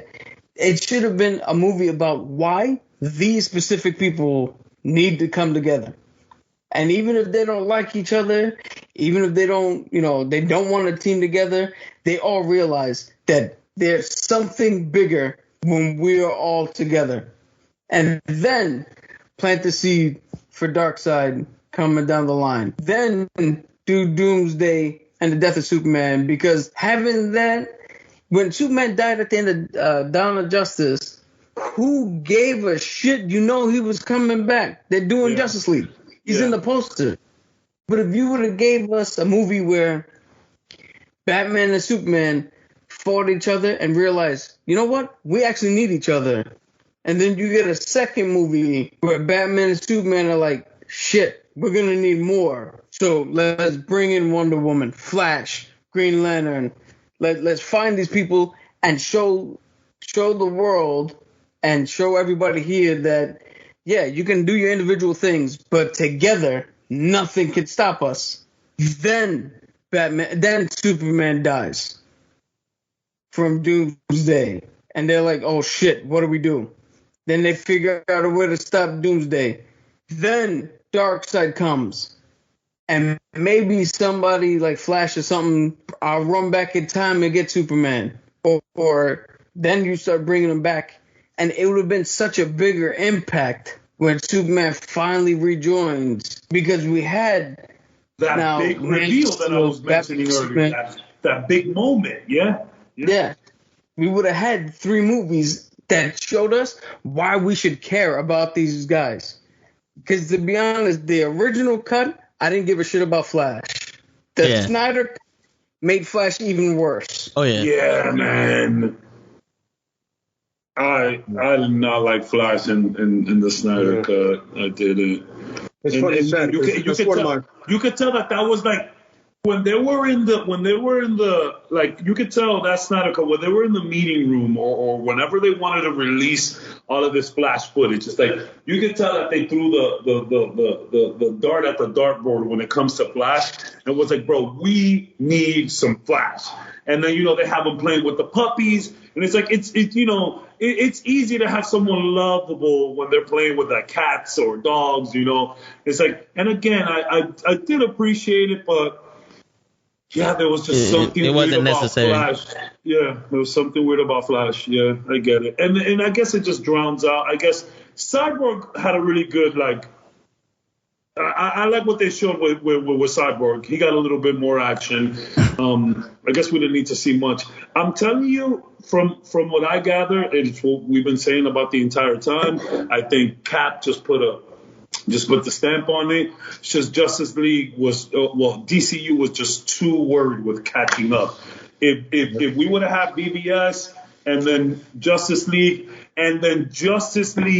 leading up into the big reveal of Darkseid and all of that, and maybe we could have had a better Wonder Woman movie, because that definitely did not help the situation. A Wonder Woman 2 or 84, and then maybe. My God. Don't get me started on that movie. Don't get me started with that movie. Don't get me started, especially because I like the first one so much.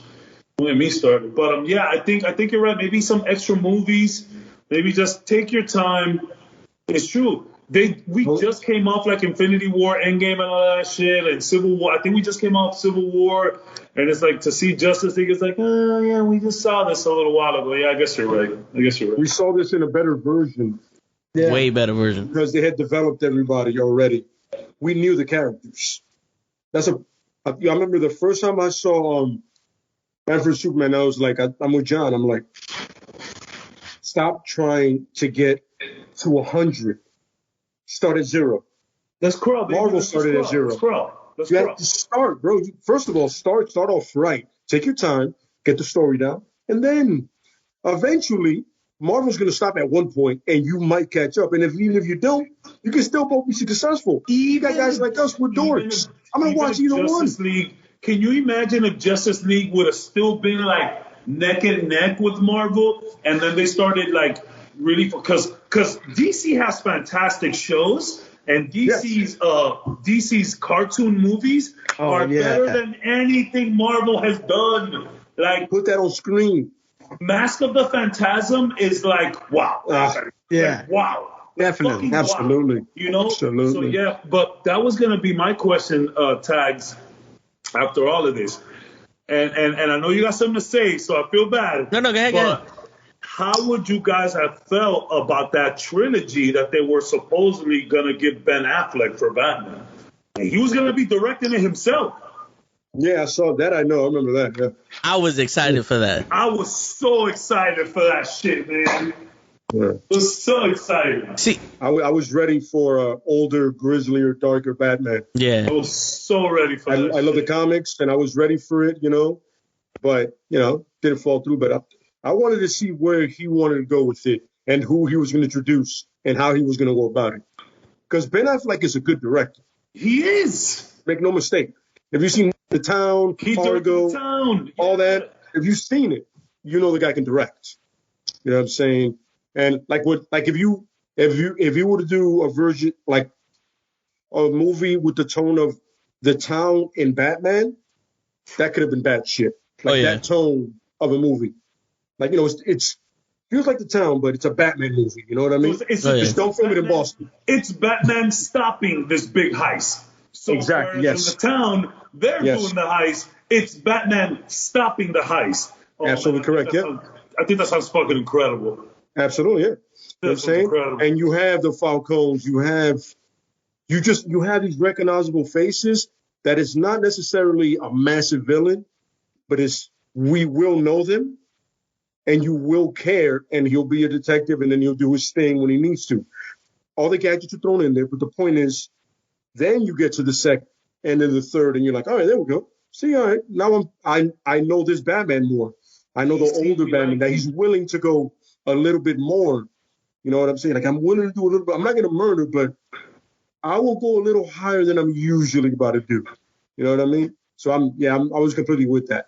DC, you know what I mean? we love you, DC. We just want to see you do good. We want to see you do good, DC. That's it. So my question to y'all is, you wanted more movies, right? But if you were to count the Christian Bale movies and then the one Superman movie, it's not the same thing. Though. I know it's not, but if let's say Christian Bale was Batman in Batman versus Superman, and you had like a different dynamic where it's more now Clark Kent and Bruce Wayne, because let's say Clark Kent doesn't know about Gotham, or he doesn't care about Gotham because he sees like, yo, Batman's out of line, but those are just humans. Like he doesn't need to go there. There's no supernatural shit. Yeah, he doesn't need to do that.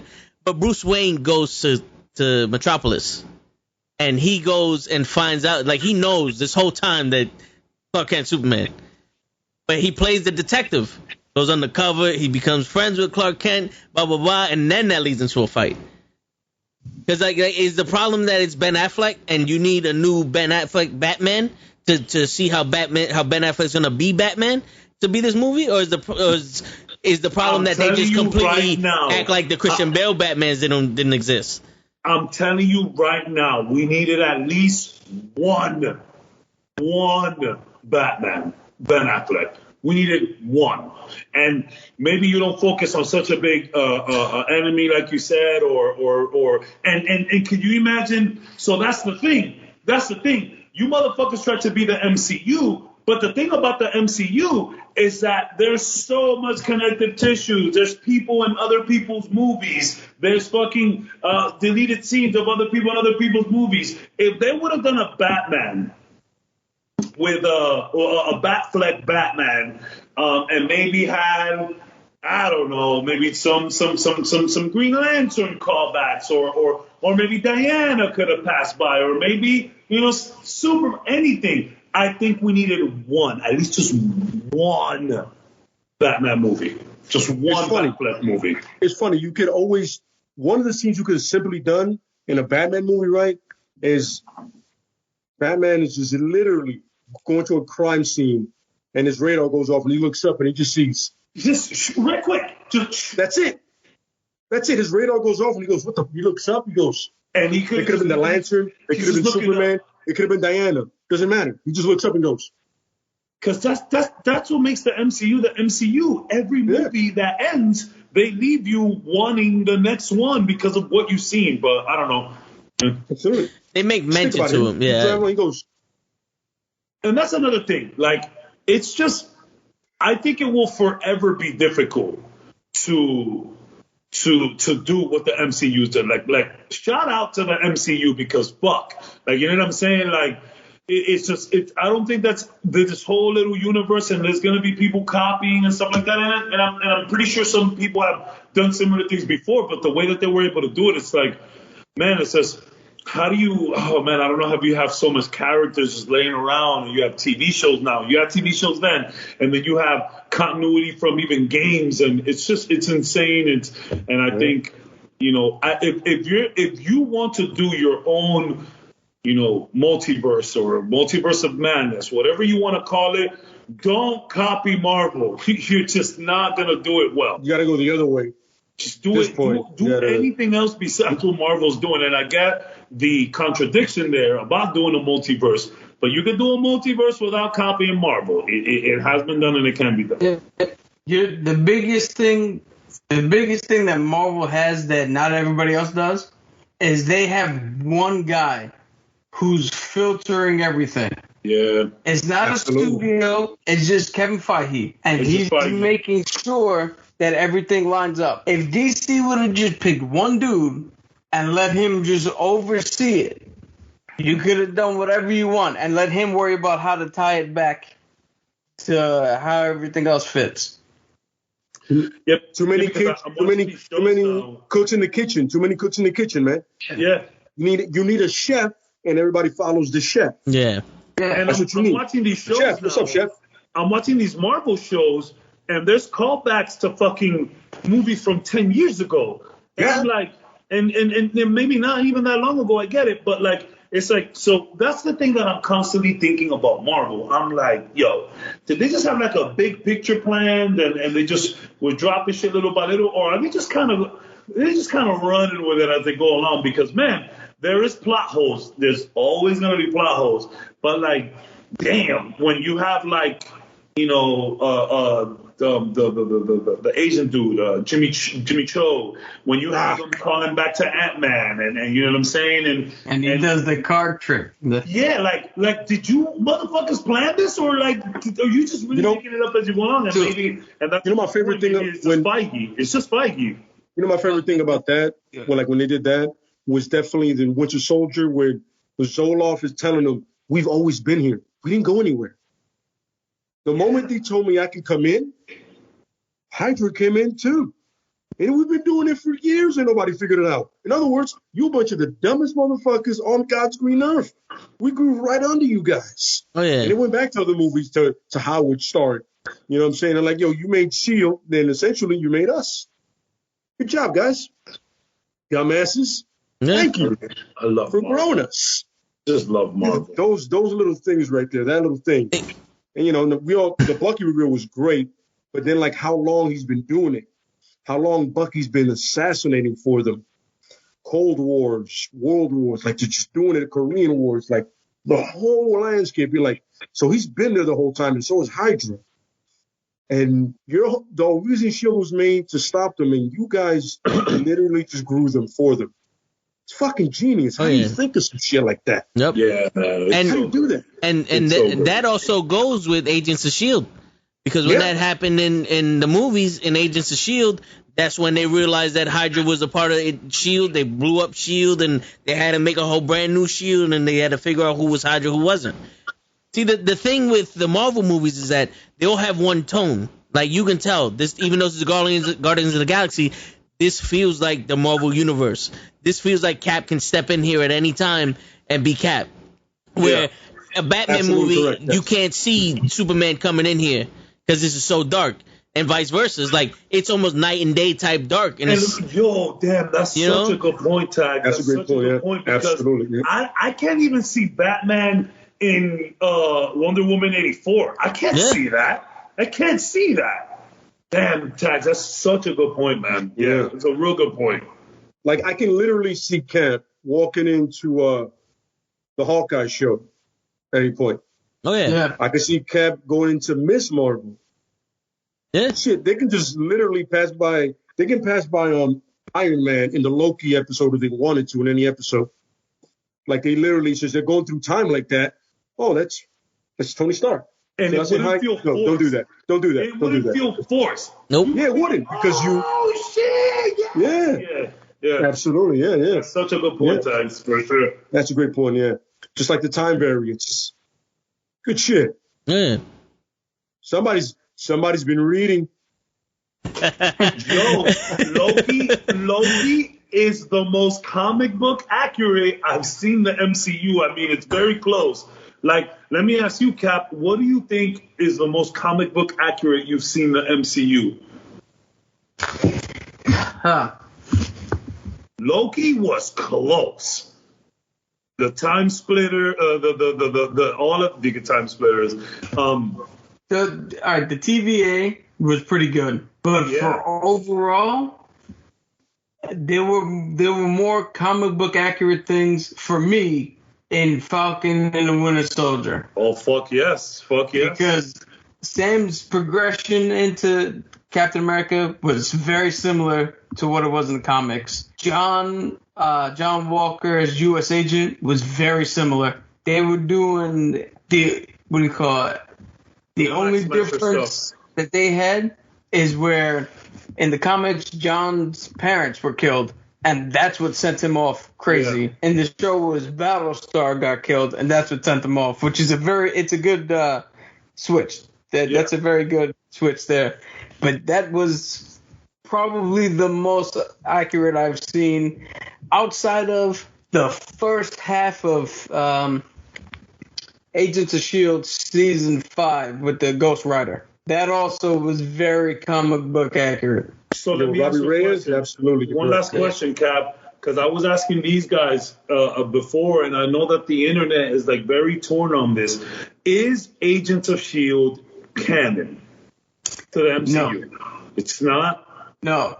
So Kevin Feige, he got into a big dust-up with the guys who did the TV shows. So the Netflix shows, Agents of S.H.I.E.L.D., they are not canon to the official MCU. The only show that is canon is Agent Carter.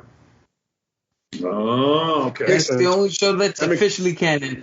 But everything else is not canon. Now, with the multiverse being opened up, that's how they might bring that back in.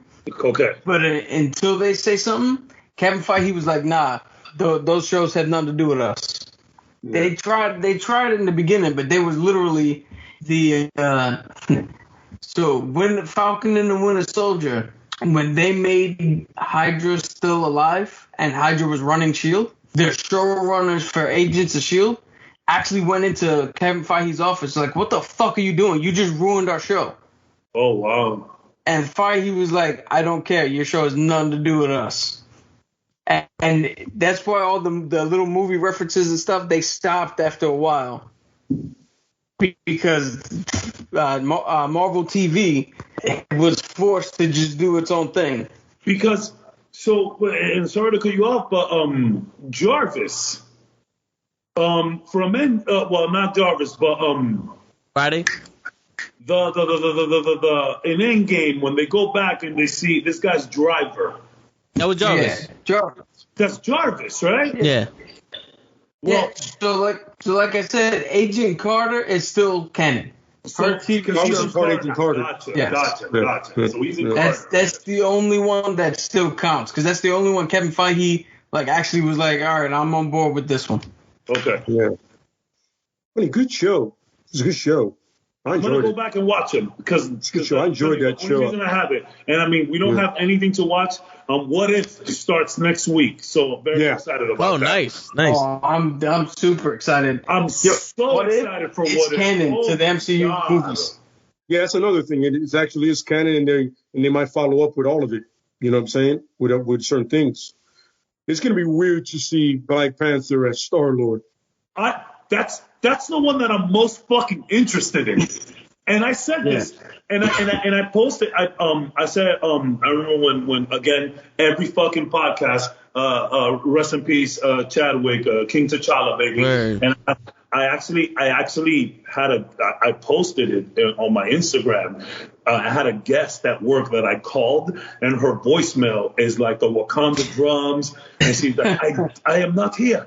Wakanda forever. I was like, lady, you probably are not going to book with us, but I love you. You know what I'm saying? So I had posted that I was, RP Chadwick Boseman, and I was like, yo, I pulled that because he did his voices. Like he wrapped up What If. He got to finish that. So I was like, man, this is the last time that we're going to see him. And some people was like, oh, you capping. I'm like, nah. I went back to my stories from like a year ago when they first announced What If. And the one thing I posted, I was like, yo, I am so interested to see what T'Challa is going to do as fucking Star-Lord. And my second most anticipated is Captain Carter. Yeah. Captain Carter. My most anticipated is the Marvel Zombies. Yo, that also looked really good. Oh my god. Yeah, man. You see a literally post-Winter Soldier Bucky, like still with the long hair and beard, still with the light beard, and he's also shit. Damn, what I'm into this now. Yeah, I kind of want to see what they're gonna do with Doctor Strange. Because at one point you see Spider-Man dressed as Doctor Strange. Spider-Man is the Sorcerer Supreme. Yeah. That's also going to be a good one. Oh, that's, my goodness. I mean, for Spider-Man to be the Sorcerer Supreme has to be one of the most weirdest and outlandish shit there, but it has to be interesting. Got to be interesting. I cannot wait for It's going to be awesome. It's going to be awesome, man. I cannot wait. See, that starts next week, though. Let me confirm that. See, I hide from all that shit. I like to see everything raw. I don't like to see previews. So when y'all saying stuff like this, I'm like, I didn't even know that was going to happen. But yeah, All right, so I mean, we got through some good shit this week. What up, Kenny? You know, but August 11th, 2021, we have the first What If episode. That is next week, right? What is it? That is legit next Wednesday. Yeah. Remember, that's right. Everything's a Wednesday now, not Friday. Oh, nice. All these shows are Wednesdays now. That's what threw me off with Loki. Yeah. It took me a minute to get with it. I'm used to Friday. All of a sudden, it's Wednesday. That's right. You see Loki already? Nah, man. Oh, no, it's not Friday. It's Wednesday. No, yeah, it was crazy. Like, we'd be sitting there like, yo, what we gonna watch for them? Like, Loki's out. Like, oh, shit, yeah. Because usually, WandaVision was Friday. WandaVision was Fridays. And so was Thing. Yeah. So was Falcon and Winter Soldier. It was Fridays. Yeah. It's a good thing. Cap, I gotta ask. Yeah. I asked everybody this last episode. What did you think of WandaVision? Yo, I absolutely loved WandaVision. I was down for the first couple of episodes that were like a sitcom.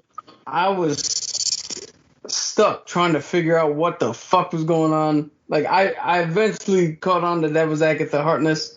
I was, for a little bit, I was on the fucking Mephisto train, like an idiot. The bees.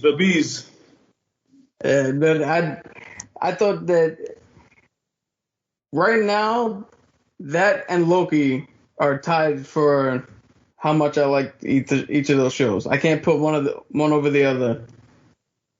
But Captain America: Winter Soldier is your favorite. Of course, that's. I think there's a consensus here of Captain America: Winter Soldier. I think there is, because that's my number one. The more I think about it, and the more I talk about it with you guys, the more it's just like way ahead of the pack. And I've had this conversation like at work with a few people that sort of are into it, and everybody loves Loki, and I'm like, man, I don't know. I think you guys are it's just like fresh in your minds, because I went back and watched Captain America: Winter Soldier after Loki. You know, I watched like 3 episodes over the weekend, and I was just like, man, this show's so good. This show's so good. Good. Yeah, man. You're seeing 2 completely different arcs at the same time. Shit, Zemo had an arc. You know, yeah. Fucking Zemo had an arc. But that is insane. You know what the crazy thing about Falcon and Winter Soldier was that it was almost like listening to a conversation where everyone had a point. Mm-hmm. Basically. You know, it's like you can be on Zemo's side. You can be on the power broker side, the little girl's side. You can be on Falcon's side. You can even be on U.S. Agent's side. You can be on everyone's side. There's no right or wrong. You could have been on the government side too. Like, fam, these motherfuckers was gone for 5 years, and they're just gonna come back to someone's house. Like, someone's been living there for 5 years. What are we supposed to do there? Yeah. Like, what are we just supposed to do? We gotta, we gotta figure something out. Like, it's oh man, I say, I feel like, again, people get turned off by like all of the racial stuff, which we spoke on last episode, how important it was for this year. Like, we perceived that totally different. Yep. You know what I'm saying? And that's another thing, and again, we said this last time, Falcon Winter Soldier is the one that's just most grounded in reality. I don't know if you guys have watched the Avengers Assemble, a little documentary thingy that they have on Disney Plus. It's 3 episodes so far about behind the scenes WandaVision, behind the scenes Falcon, behind the scenes Loki, and they specifically said it. They're like, nah, this is Captain America. This is the one that's the most grounded out of all of them. Yeah. And we are going to keep that going. And I just think it worked perfectly. God damn it. I could watch that shit over and over and over again. Yeah. Fantastic. Shout out Falcon, aka Captain America. Shout out. I wanna shout out a US agent for being really easy to hate. Wyatt Russell came through with his performance. He has a punchable face, and who's a douche. Cap, since you love U.S. Agent so much, what did you We love U.S. Agent, but he did a great job. Nobody's supposed to like John Walker, even in the comics. Can you relate? Yeah, but honestly, he's a douche. I do like John Walker. I'm saying he gets a bad rep. I get it, But you have to admit, like, with the way he's written sometimes, like, yo, he just comes off so abrasive. You know, you're like, yo, you come off like a little douchebag, man. But I love the way it was done. It was done exactly how it should have been done. Like, I got put into a no-win situation. There's no way he wins.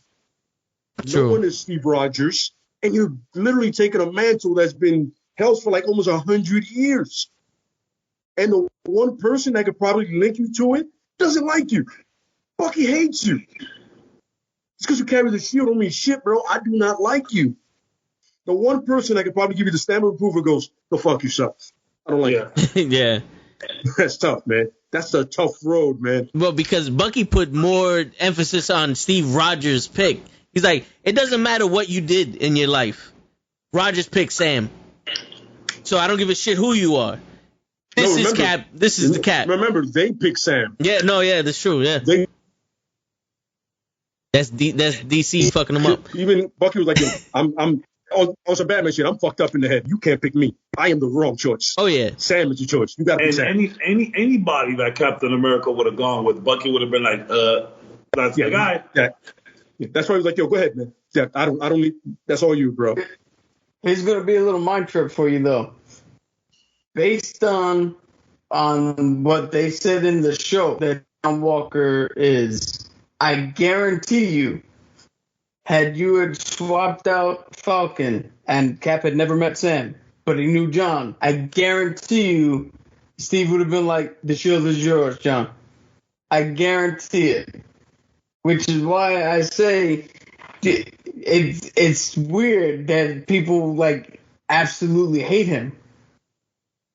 You think Captain America wouldn't have seen through John Walker and known that he was a bad choice? How was he a bad choice? He was a hothead the entire time. From the beginning. Well, and he was more worried about being Captain America than he was worried about anything else. Yeah. A hothead. How quick was Steve Rogers ready to beat the shit out of Iron Man because he was getting mentally manipulated? Well, this had to do with his freedom, and when he picked up the shield, he didn't kill somebody. Hold on. So here's the thing, right? Here's the thing.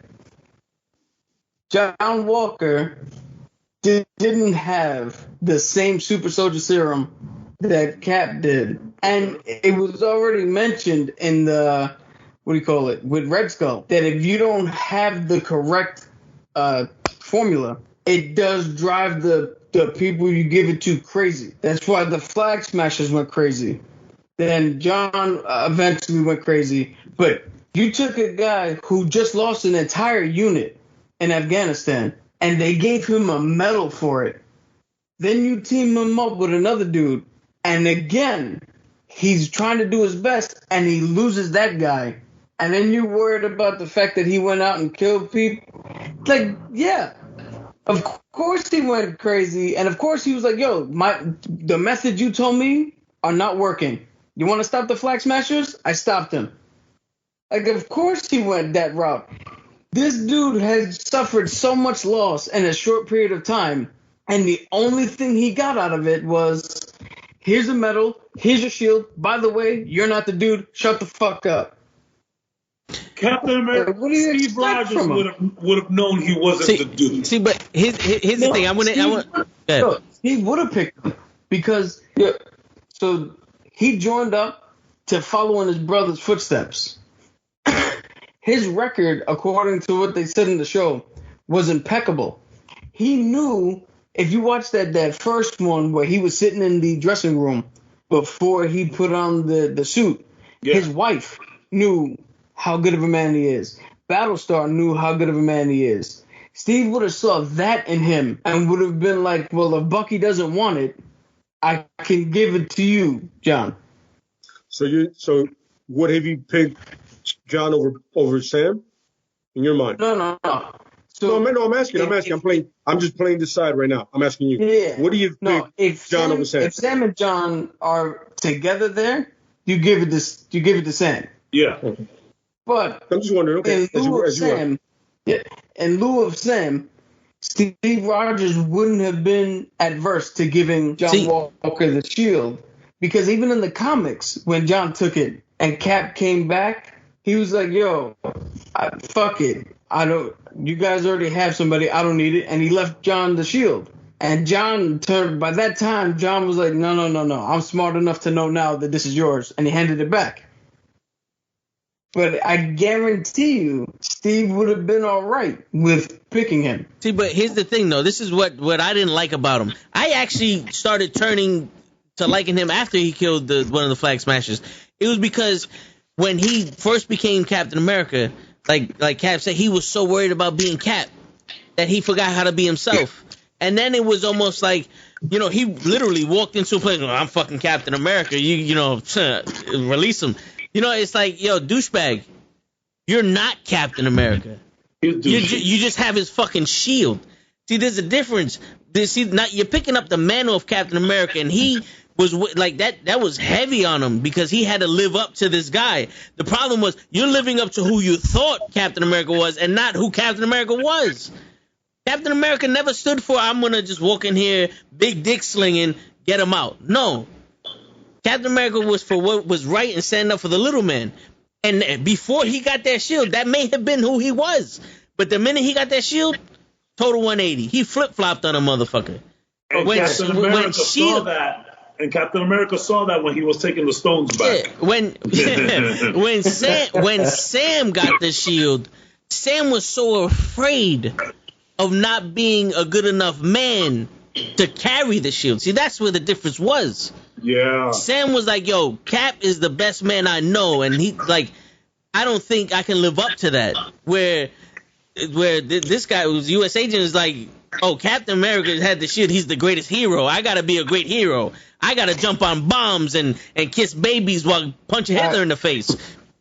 You feel me? So, that's what I gathered from that TV show. So I'm gonna put it to you this way. Just as scared as Sam was to take the shield and why he gave it up, we took a whole series for Sam to learn that it should have been him this whole time, that he had nothing to fear. Just as scared as he was, John was even more so scared to have been given the shield out of nowhere. So all that bravado, that's not him. That's not him big dick swinging, like you said. That's him literally scared because he knows he's not going to live up to the mantle. So what do you do when you know? Because you know for a fact Cap would have walked into that precinct just like he did and would have got Bucky and Sam out. But when you're afraid, what do? You overcorrect. He came in, well, let me use the name Cap because they don't know John. So it wasn't him bravado. That was a scared man trying to be like, the only thing people know about me is Captain America. It's the only name they know. It's the only currency I have in this world right now. And yeah. But let me tell you, that motherfucker was catching that shit everywhere he could, though. Oh, yeah. You know what I'm saying? He was sliding motherfuckers, hey, I'm Captain America. Just like sliding fiddles and shit. I get where you're coming from, but even from the very beginning when we do see him nervous in the locker room, I do feel that a part of him really did think that he deserved it, though. He might have been afraid of, like, not living up to Captain America and being in the shoes, but I feel that he thought he did deserve it. And he says it even before he goes nuts. I mean, yes, he had the shield already. He clearly says, I've done the work. Sam at no point ever said anything along those lines. If anything, and look, and we spoke about this extensively last podcast, there was a whole bunch of different reasons why Sam didn't want to take that shield. And if it wasn't for this racially charged world that we're living in where, you know, a black man can take that shield and not have to worry about anything, Sam would have been fucking throwing that shit everywhere. He was, again, and again speaks to the character of Sam that, like, he was so worried about selling out his people. And even on top of that, he was like, you know what, fuck it, let's do it. Because this is not about me being Captain America. This is about me being given this honor and you know, running with it. I get what you're saying. I get it because we did see a nervous John Walker. We did see it. He looked like, man, this is tough. But there was a lot of people, and even himself in his ear, like, yo, even though this is gonna be rough, I deserve this. That's what I got from it, though. You know? I'm actually glad you picked that up because Barry asked me what's the most comic accurate show or movie or whatever. I picked that Falcon and Winter Soldier because that little hint of him thinking he deserves it is from the comics, where he literally told the government, like, yo, I could do this job better than Steve. Yeah. So, yeah, there is that because it's paying homage back to the comics, which is, again, why I'm like, yo, this is the most accurate fucking thing they've done so far. Yeah. Man, I love Captain America talks. This shit gets intense. I love it. Yeah. It's about to be one. We've gone for 4 hours, but I could still keep going. Let me know. Dude, my first ever costume that I had, well, my first ever costume was Rambo. I don't know why when I was a baby, but my second one was Captain America. And I had the face mask and the shield from when I was 4 all the way up to when I was 17. I still had that mask and that shield. That's how far back I go with Cap. That's why I can't. That's anything Cap related. I'm down for. And I was in the camp at first, and I'll be completely honest. I was honest about this before last podcast. I was in the camp that was like, I enjoyed First Avenger. I appreciate First Avenger a lot more nowadays, and there's tons of Marvel movies that you can appreciate a lot more now that Phase 3 is over and we're on to Phase 4. Age of Ultron, shout out. So I was that person at first. I was like, yeah, Steve is a lame. But then seeing, DC got him again. Did it. Yep. That's what it is. Sons of bitches. Yeah, they didn't like the fact that we spoke shit about Justice League, and they cut off cabs. They try to get you late, but your internet connection strong enough. They get us all the time in the wrestling podcast. Yeah. That's WWE. They hate us. And we make better storylines. Yeah. We make better storylines. And that's what it is. We make better storylines. We got the stuff that you can do for years. We got the Fiend fired. We got Chris Lee suspended. we did. Samoa Joe fired. Yeah. Oh, I got this. Great storylines. I got this recorded, Krills. So I don't need to take a pic of this for Cavs. But DC got him in the perfect thing. Like, no, dude, They snapped their Thanos fingers and. Yeah, he's probably going to go into the Winter Soldier thing, which is a great point. Oh, yeah. I've been a Cap fan from the get, man. I get it. I love Cap being about the dream, not the country, but the dream for the people to live a great life, to be whoever you want to be, as long as you're willing to put in that work, man. Cap. I remember when he became the Nomad, he was like, "Listen, this country lost what it was about. It lost the fact that it's about the people and their dream to be better, not about course correcting the people." What the hell is that? That's not freedom. Like you said that's not freedom. That's fear. That's fear you're doing. Yeah. I'm about people. Like you said in the movie, he goes, I put my faith in people for the most part. You know what I mean? Like, I believe people are naturally good when they want to be under every circumstance. I mean, Bucky is the perfect example of that. Even Stark. At the end of the day, Stark proved that he is a hero. You know what I mean? Is he selfish? Yeah. But can he be above himself? Absolutely correct. You know what I mean? And then Cap will give a speech and inspire you to do it too. Cap will give you a speech and inspire you to go into a hail of bullets. Yeah. Says the words. He goes, I'm down. I'm in. I don't know what we're doing, but I'm in. My phone. Whatever died. You just said, I'm in. My phone died. That's all good. It's funny. Kurt's called her. I was just about to hit you up on Instagram. Yeah. It's funny. Chris just hit me up too. I saw it like a text message. My bad. Yeah, my phone died. It's so good. We were saying how DC got you. DC got me, bro. The flash We stop love time, bro. We love DC, man. We like DC. That was Cyborg. Yeah, we just know that Cyborg. DC could do better. DC, we know you can do better. We love you, bro. We just we want painted you to do you better. in a positive light if you go in the right direction. That's what we were doing. Dark Knight rivals Endgame and Infinity War on its own, bro. Like, you know, like Dark Knight let's is not get too crazy. Yo, it does. It does. You can. I mean, Infinity War. Man, Captain, let's not get out of hand now. Infinity War is better, but I mean, I said it last podcast, man. I'll hear an argument. Like Dark Knight can stay toe to toe. I think they could stay toe to toe with. You mean just Dark Knight, not Dark Knight just Rises? Dark Knight. I didn't cry at Dark Knight. Tell you right now. You didn't like it? Huh? No, I'm saying I didn't cry in Dark Knight, but I cried during Endgame. Every time I watch Endgame, I fucking cry. That movie's so beautiful. on your left. I mean, yeah. Absolutely. I'm not. Man, when I see the hammer and everything, I just get the goosebumps come up real quick. Oh yeah. When I see every time the hammer. I just be on some. There it is.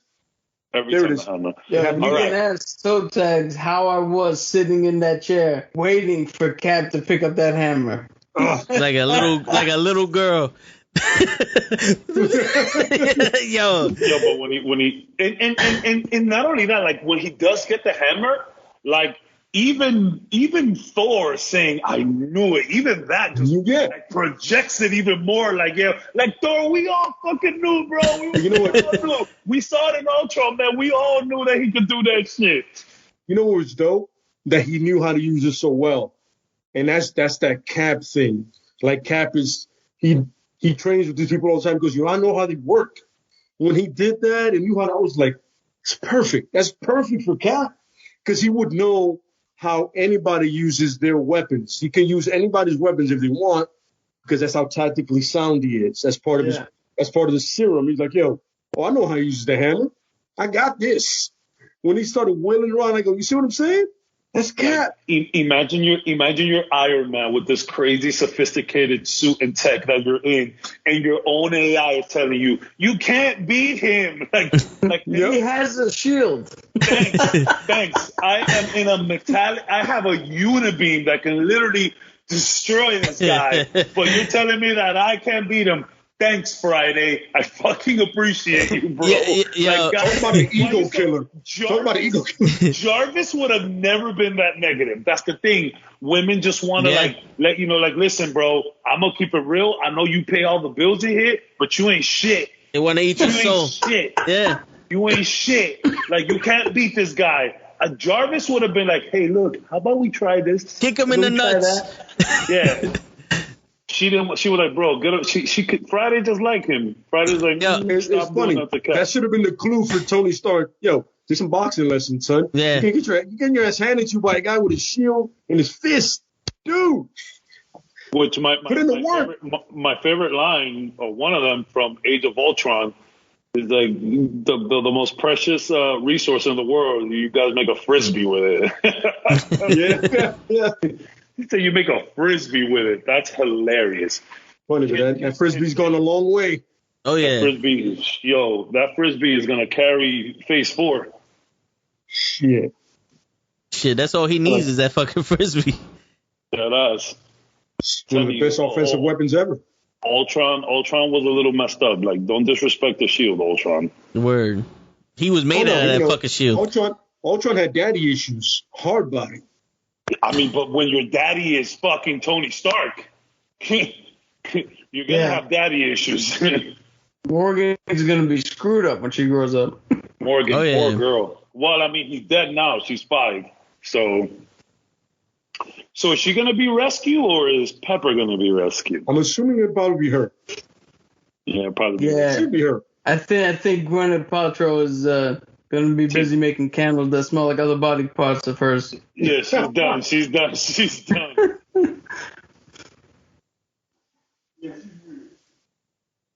All right, y'all want to call it a night and then we save some for next week?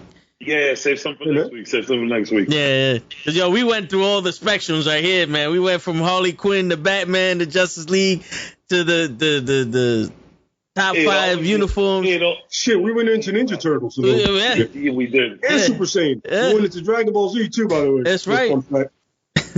And Matrix. It always leads to Captain America. That's right. It always That's what it is. Always leads right back to Cap. Right back to Cap. Because when your day has been doomed by the Ninja Turtles, you need Captain America. Now that's a crossover. Yeah, that is. That's a crossover. Fuck Batman and the Turtles, which happened. Get to Captain America and the Turtles. Hell yeah. What's going on, Mimi? That's a leap. Oh, you was watching? Mimi goes, this was dope. I feel like I learned so much. Nice. That's what we're here for. That's what we're here for. We're gonna beat that. We're gonna beat that. Yep. Yeah. Wait until next week. Shit. I got some shit flowing. What do we do? Do we have anything yet for next week, or you need to start flowing after this podcast is over? I kind of want to do Justice League versus Avengers next week. But if you want, we can brainstorm. We can brainstorm some shit. You know what I'm saying? We can brainstorm some shit if you want. I honestly think that like for next week, maybe we do a little like maybe we just do our own like little theories of like what Phase 4 got coming next with What If and Hawkeye. Because man, I mean after watching Black Widow, bro, the Hawkeye has serious implications now after watching Black Widow. Black Widow was whatever, but that fucking post-credit scene was everything. And I know Cap, I know you were really like on Black Widow. What'd you think of that post-credit scene though? That was ill. Yeah, that obviously is gonna set up the Thunderbolts. Yeah, 100%. That's going to be the craziest thing that's going to come up next. I can't wait to see who's funding them. That's when DC is legit done because now Marvel's going to have their own Suicide Squad, so to speak. So that's going to be. I can't wait to see who's DC. I can't wait to see who's funding them. DC got when she said that, she goes, "Oh, I want to pay raise too." I'm like, wait. So who's funding you? Is it Norman Osborn? Thunderbolt Ross. I was thinking Norman Osborn. Broker or I don't think Osborn's good too. I don't think they're gonna bring. I would love for her to be Osborn. Reed Richards. Yeah. What? Does it? No. That would be weird. Let's see what happens. Let's see what happens. You can't just say names, man. Why not? It's probably gonna be. I was gonna say it probably will be Ross. Doom, like Victor Von Doom before he turns Doom. You know, but you never know. Nah, yo, Dr. Doom he don't need no Thunderbolts, man. He'd do this shit on his own. This is before he goes into another planet and becomes a fucking Full Metal Jacket cyborg, like in the Fan Force stick and shit. Yeah, we need to see Thunderbolts. Yeah, we need to see them. I'm about to exit out of this call after that one. Hey, we could talk. Yo, you want to do worst fucking Marvel movies or worst DC movies next week too? We could do. Yo, unfortunately, DC has a good lead on that. All right. Almost this is what we're gonna do. There you go. This is what we're gonna do. Tags. Can you run another website while all of us are talking on cam? Because what we could do is we could do what is this shit called? The tier list for the Marvel movie. Yeah, that's right. The tier list. I seen that the other day. Okay, yeah, I could do that. Yeah, for Marvel, we could do tier list for Marvel movies. So I think you just go to tier list, look for this. Then based by S, A, B. I think that'll be dope to see where we all stand. Okay. I think there's gonna be a lot of like similarities, but there's gonna be some things that we're gonna like have to fight for the death to for sure. Yeah. All right. Hold on, yeah. Before we go, hold on a sec, because I'm nerd to the max here. Here's my thing here. Also, Krills, we made Cabs question his love for Batman after we dissected how he would treat Harley Quinn. Batman is fucked. We went into the psyche. Yo, for real, we really went into Batman's psyche, and I was like, yo, do I really like this guy as a superhero? What is happening? Word. Yeah, that was pretty cool. The question was asked. Is the Joker really a better fucking guy for Harley Quinn than Batman? We might believe that. Yes. He might be a better fit for Harley. That might be yes. That might be yes. I don't know if this is gonna show up on screen, but Nah, it's not. You're gonna have to come into my room. nah. I'm gonna run over there real quick. I can't see my camera. I can't see y'all cameras, bro. I don't understand what's happening. I gotta learn how to use this fucking thing. It's what happened. This happened during a wrestling podcast too. That couldn't be seen. I was on Zoom. Well, we can see you. We can see you. Yes. What didn't I do something that made your camera switch lay or some shit like that, huh? Yeah, you did. Yeah, my shit is just not. I could see myself, but I can't see y'all. I don't even see the overlay. I don't even see nothing. I just turned. All right. Whatever you just did there, I'm back. I can see everything. I stopped sharing the OBS and then I restarted sharing it. Okay, cool. Oh, okay. On and off. Fantastic. What is that? This is Cap's tier. Literally ranked every. Just let them know. I don't know if they can. I literally ranked every movie. It's really white. The Iron background, Man. I guess. Yeah, what I see is really white. Shit. Can you put it in dark mode? He literally ranked every Marvel movie from his top to his worst. Oh, nice. Yeah. Nice. Well, we all know Winter Soldier is number one. Well, or Endgame, Infinity War. That's he said we all know Winter Soldier Endgame is number one. Winter Soldier. Oh, he said you'll be surprised. You'll be surprised. He's on his way back there, but Ant-Man is his number one. If I'm gonna be surprised, save it for next week. Then save it for the brawl. We'll definitely do that. Tier lists get so nasty. They get so nasty. Yo, we'll definitely do that. You could be best friends, and a tier list, you will be like upset, bro. I watched this podcast. It's these dudes. They've been doing like video game shit for like years. They're like brothers. They did a tier list on condiments, like ketchup, mayo, and mayo almost tore the group apart, bro. Yo, they could not agree on mayo. It's hilarious. Mimi said that she did a paper on media and relationships once and added Harley Quinn and Joker narrative on how society ships them, but he's wildly emotional, manipulative. And we were saying that he'd be like physically abusive to her, but Batman would be like mentally abusive to her because, like Chris was saying, Batman will keep Harley Quinn in check, but I think Batman would break her down, son. Like, just to be on some you ain't shit. I don't like. Have you guys ever watched Step Brothers? Yeah. So at the end of Step Brothers, these guys are like all grown up and like they stop being weirdos and they're like having real life jobs and all of that shit. And then the father comes up and he's like, "Yo, I can't see y'all like this.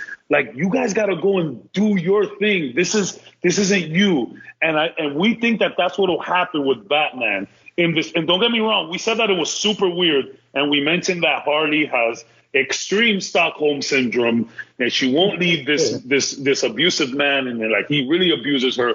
But at the end of the day, Joker still kind of lets her be her and do her own thing, whereas Batman might lock her down so much that she might ultimately get into some form of depression, maybe, and maybe even harm herself at this point because she's just so used to the harm from someone else. And Batman is just like mentally harming her. She might even harm herself. But like, we went into this crazy thing. Clearly, Batman is the better choice. Yeah. But these guys had me thinking about it. They had me thinking about it. But if you think, because she goes, abuse is abuse. But if you think about it, Harley Quinn kind of likes that abuse from the Joker.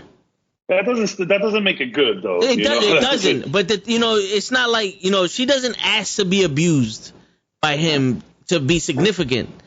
But she kind of like realized like this is how he's you know what I'm saying? It's like he knows he doesn't mean it. This is just who he is. The type shit where like Batman would just fuck her up in a different way. I don't think she's ready for that mental abuse that Batman. Like Robin's not even ready for that shit. That's why he left. You know what I'm saying? And Robin's not trying to fuck Batman. You feel me? Like Not that we know of. Yeah, because Not that we Yeah. hey, that we know. Yeah. maybe the one that Yeah. the Joker killed was trying to fuck him. That's why they killed him. There you go. There you go. Government bad Now- shit. now- There it is. Now the podcast is getting loopy. Yeah, now we're after dark type shit. But yo, Yeah, now it's after dark. all right, yeah, we'll end it here. Tier list Tier next week. list next week for Marvel movies. Yeah. And if there's time, Sure. we might do a DC movies, right? There'll be time. My man, Yeah. we went on. Yeah. We're about to go on 4 hours right now. Yeah, we are. So yeah, Well, definitely. well, Tomorrow, Justice League. Wow, Suicide Squad. I would not put y'all through another 4 hours. Shit, tomorrow- Suicide Squad one. You're not even going to put me through the first one. Make no mistake about it. The first cut, not even that. Oh no. Yeah. Fuck that. Tomorrow, Yeah. I'm gonna give you guys a solid hour of of my thoughts on Suicide Squad, and then whatever happens after that, yeah, is whatever. Yeah, Cruz got a solid 3 minutes. A solid Yeah. 3 minutes of his review of the Suicide Squad. But yeah, tomorrow we'll do the Suicide Squad review, and then next week we're gonna do the tier list, which will be my first tier list because I haven't done it. Yeah, tier lists are fun, bro. They're super fun. And there you go. And that's it. We got the facts right here. You know, the facts are the facts. The true facts. That's we it. got the true facts. That's we got it. the true facts. Let me put the L in the Y where we got the true facts. That's it. Yo, Cruz got 4 minutes. He watched it again. Apparently, he added a whole nother minute to his review. He's just gonna say it's trash for 3 minutes, and then at like 3 minutes and 45 seconds, he's gonna say LeBron's the best, and then with 5 seconds left, he's gonna tell everybody shut the fuck up. That's it. Give me trash. That's pretty accurate right there. That's pretty accurate. LeBron's go fuck everybody, go Eagles. That's gonna be the whole review. I That's guarantee it. you. Yo, they know you, Cruz. They fucking know you. Yo, Yeah. and with that, yo, it's your friendly neighborhood knucklehead signing out. Peace, everybody. Peace out, y'all. Easy. It's like it works quick the first, like one time, and then it takes forever the second time. All right, we good.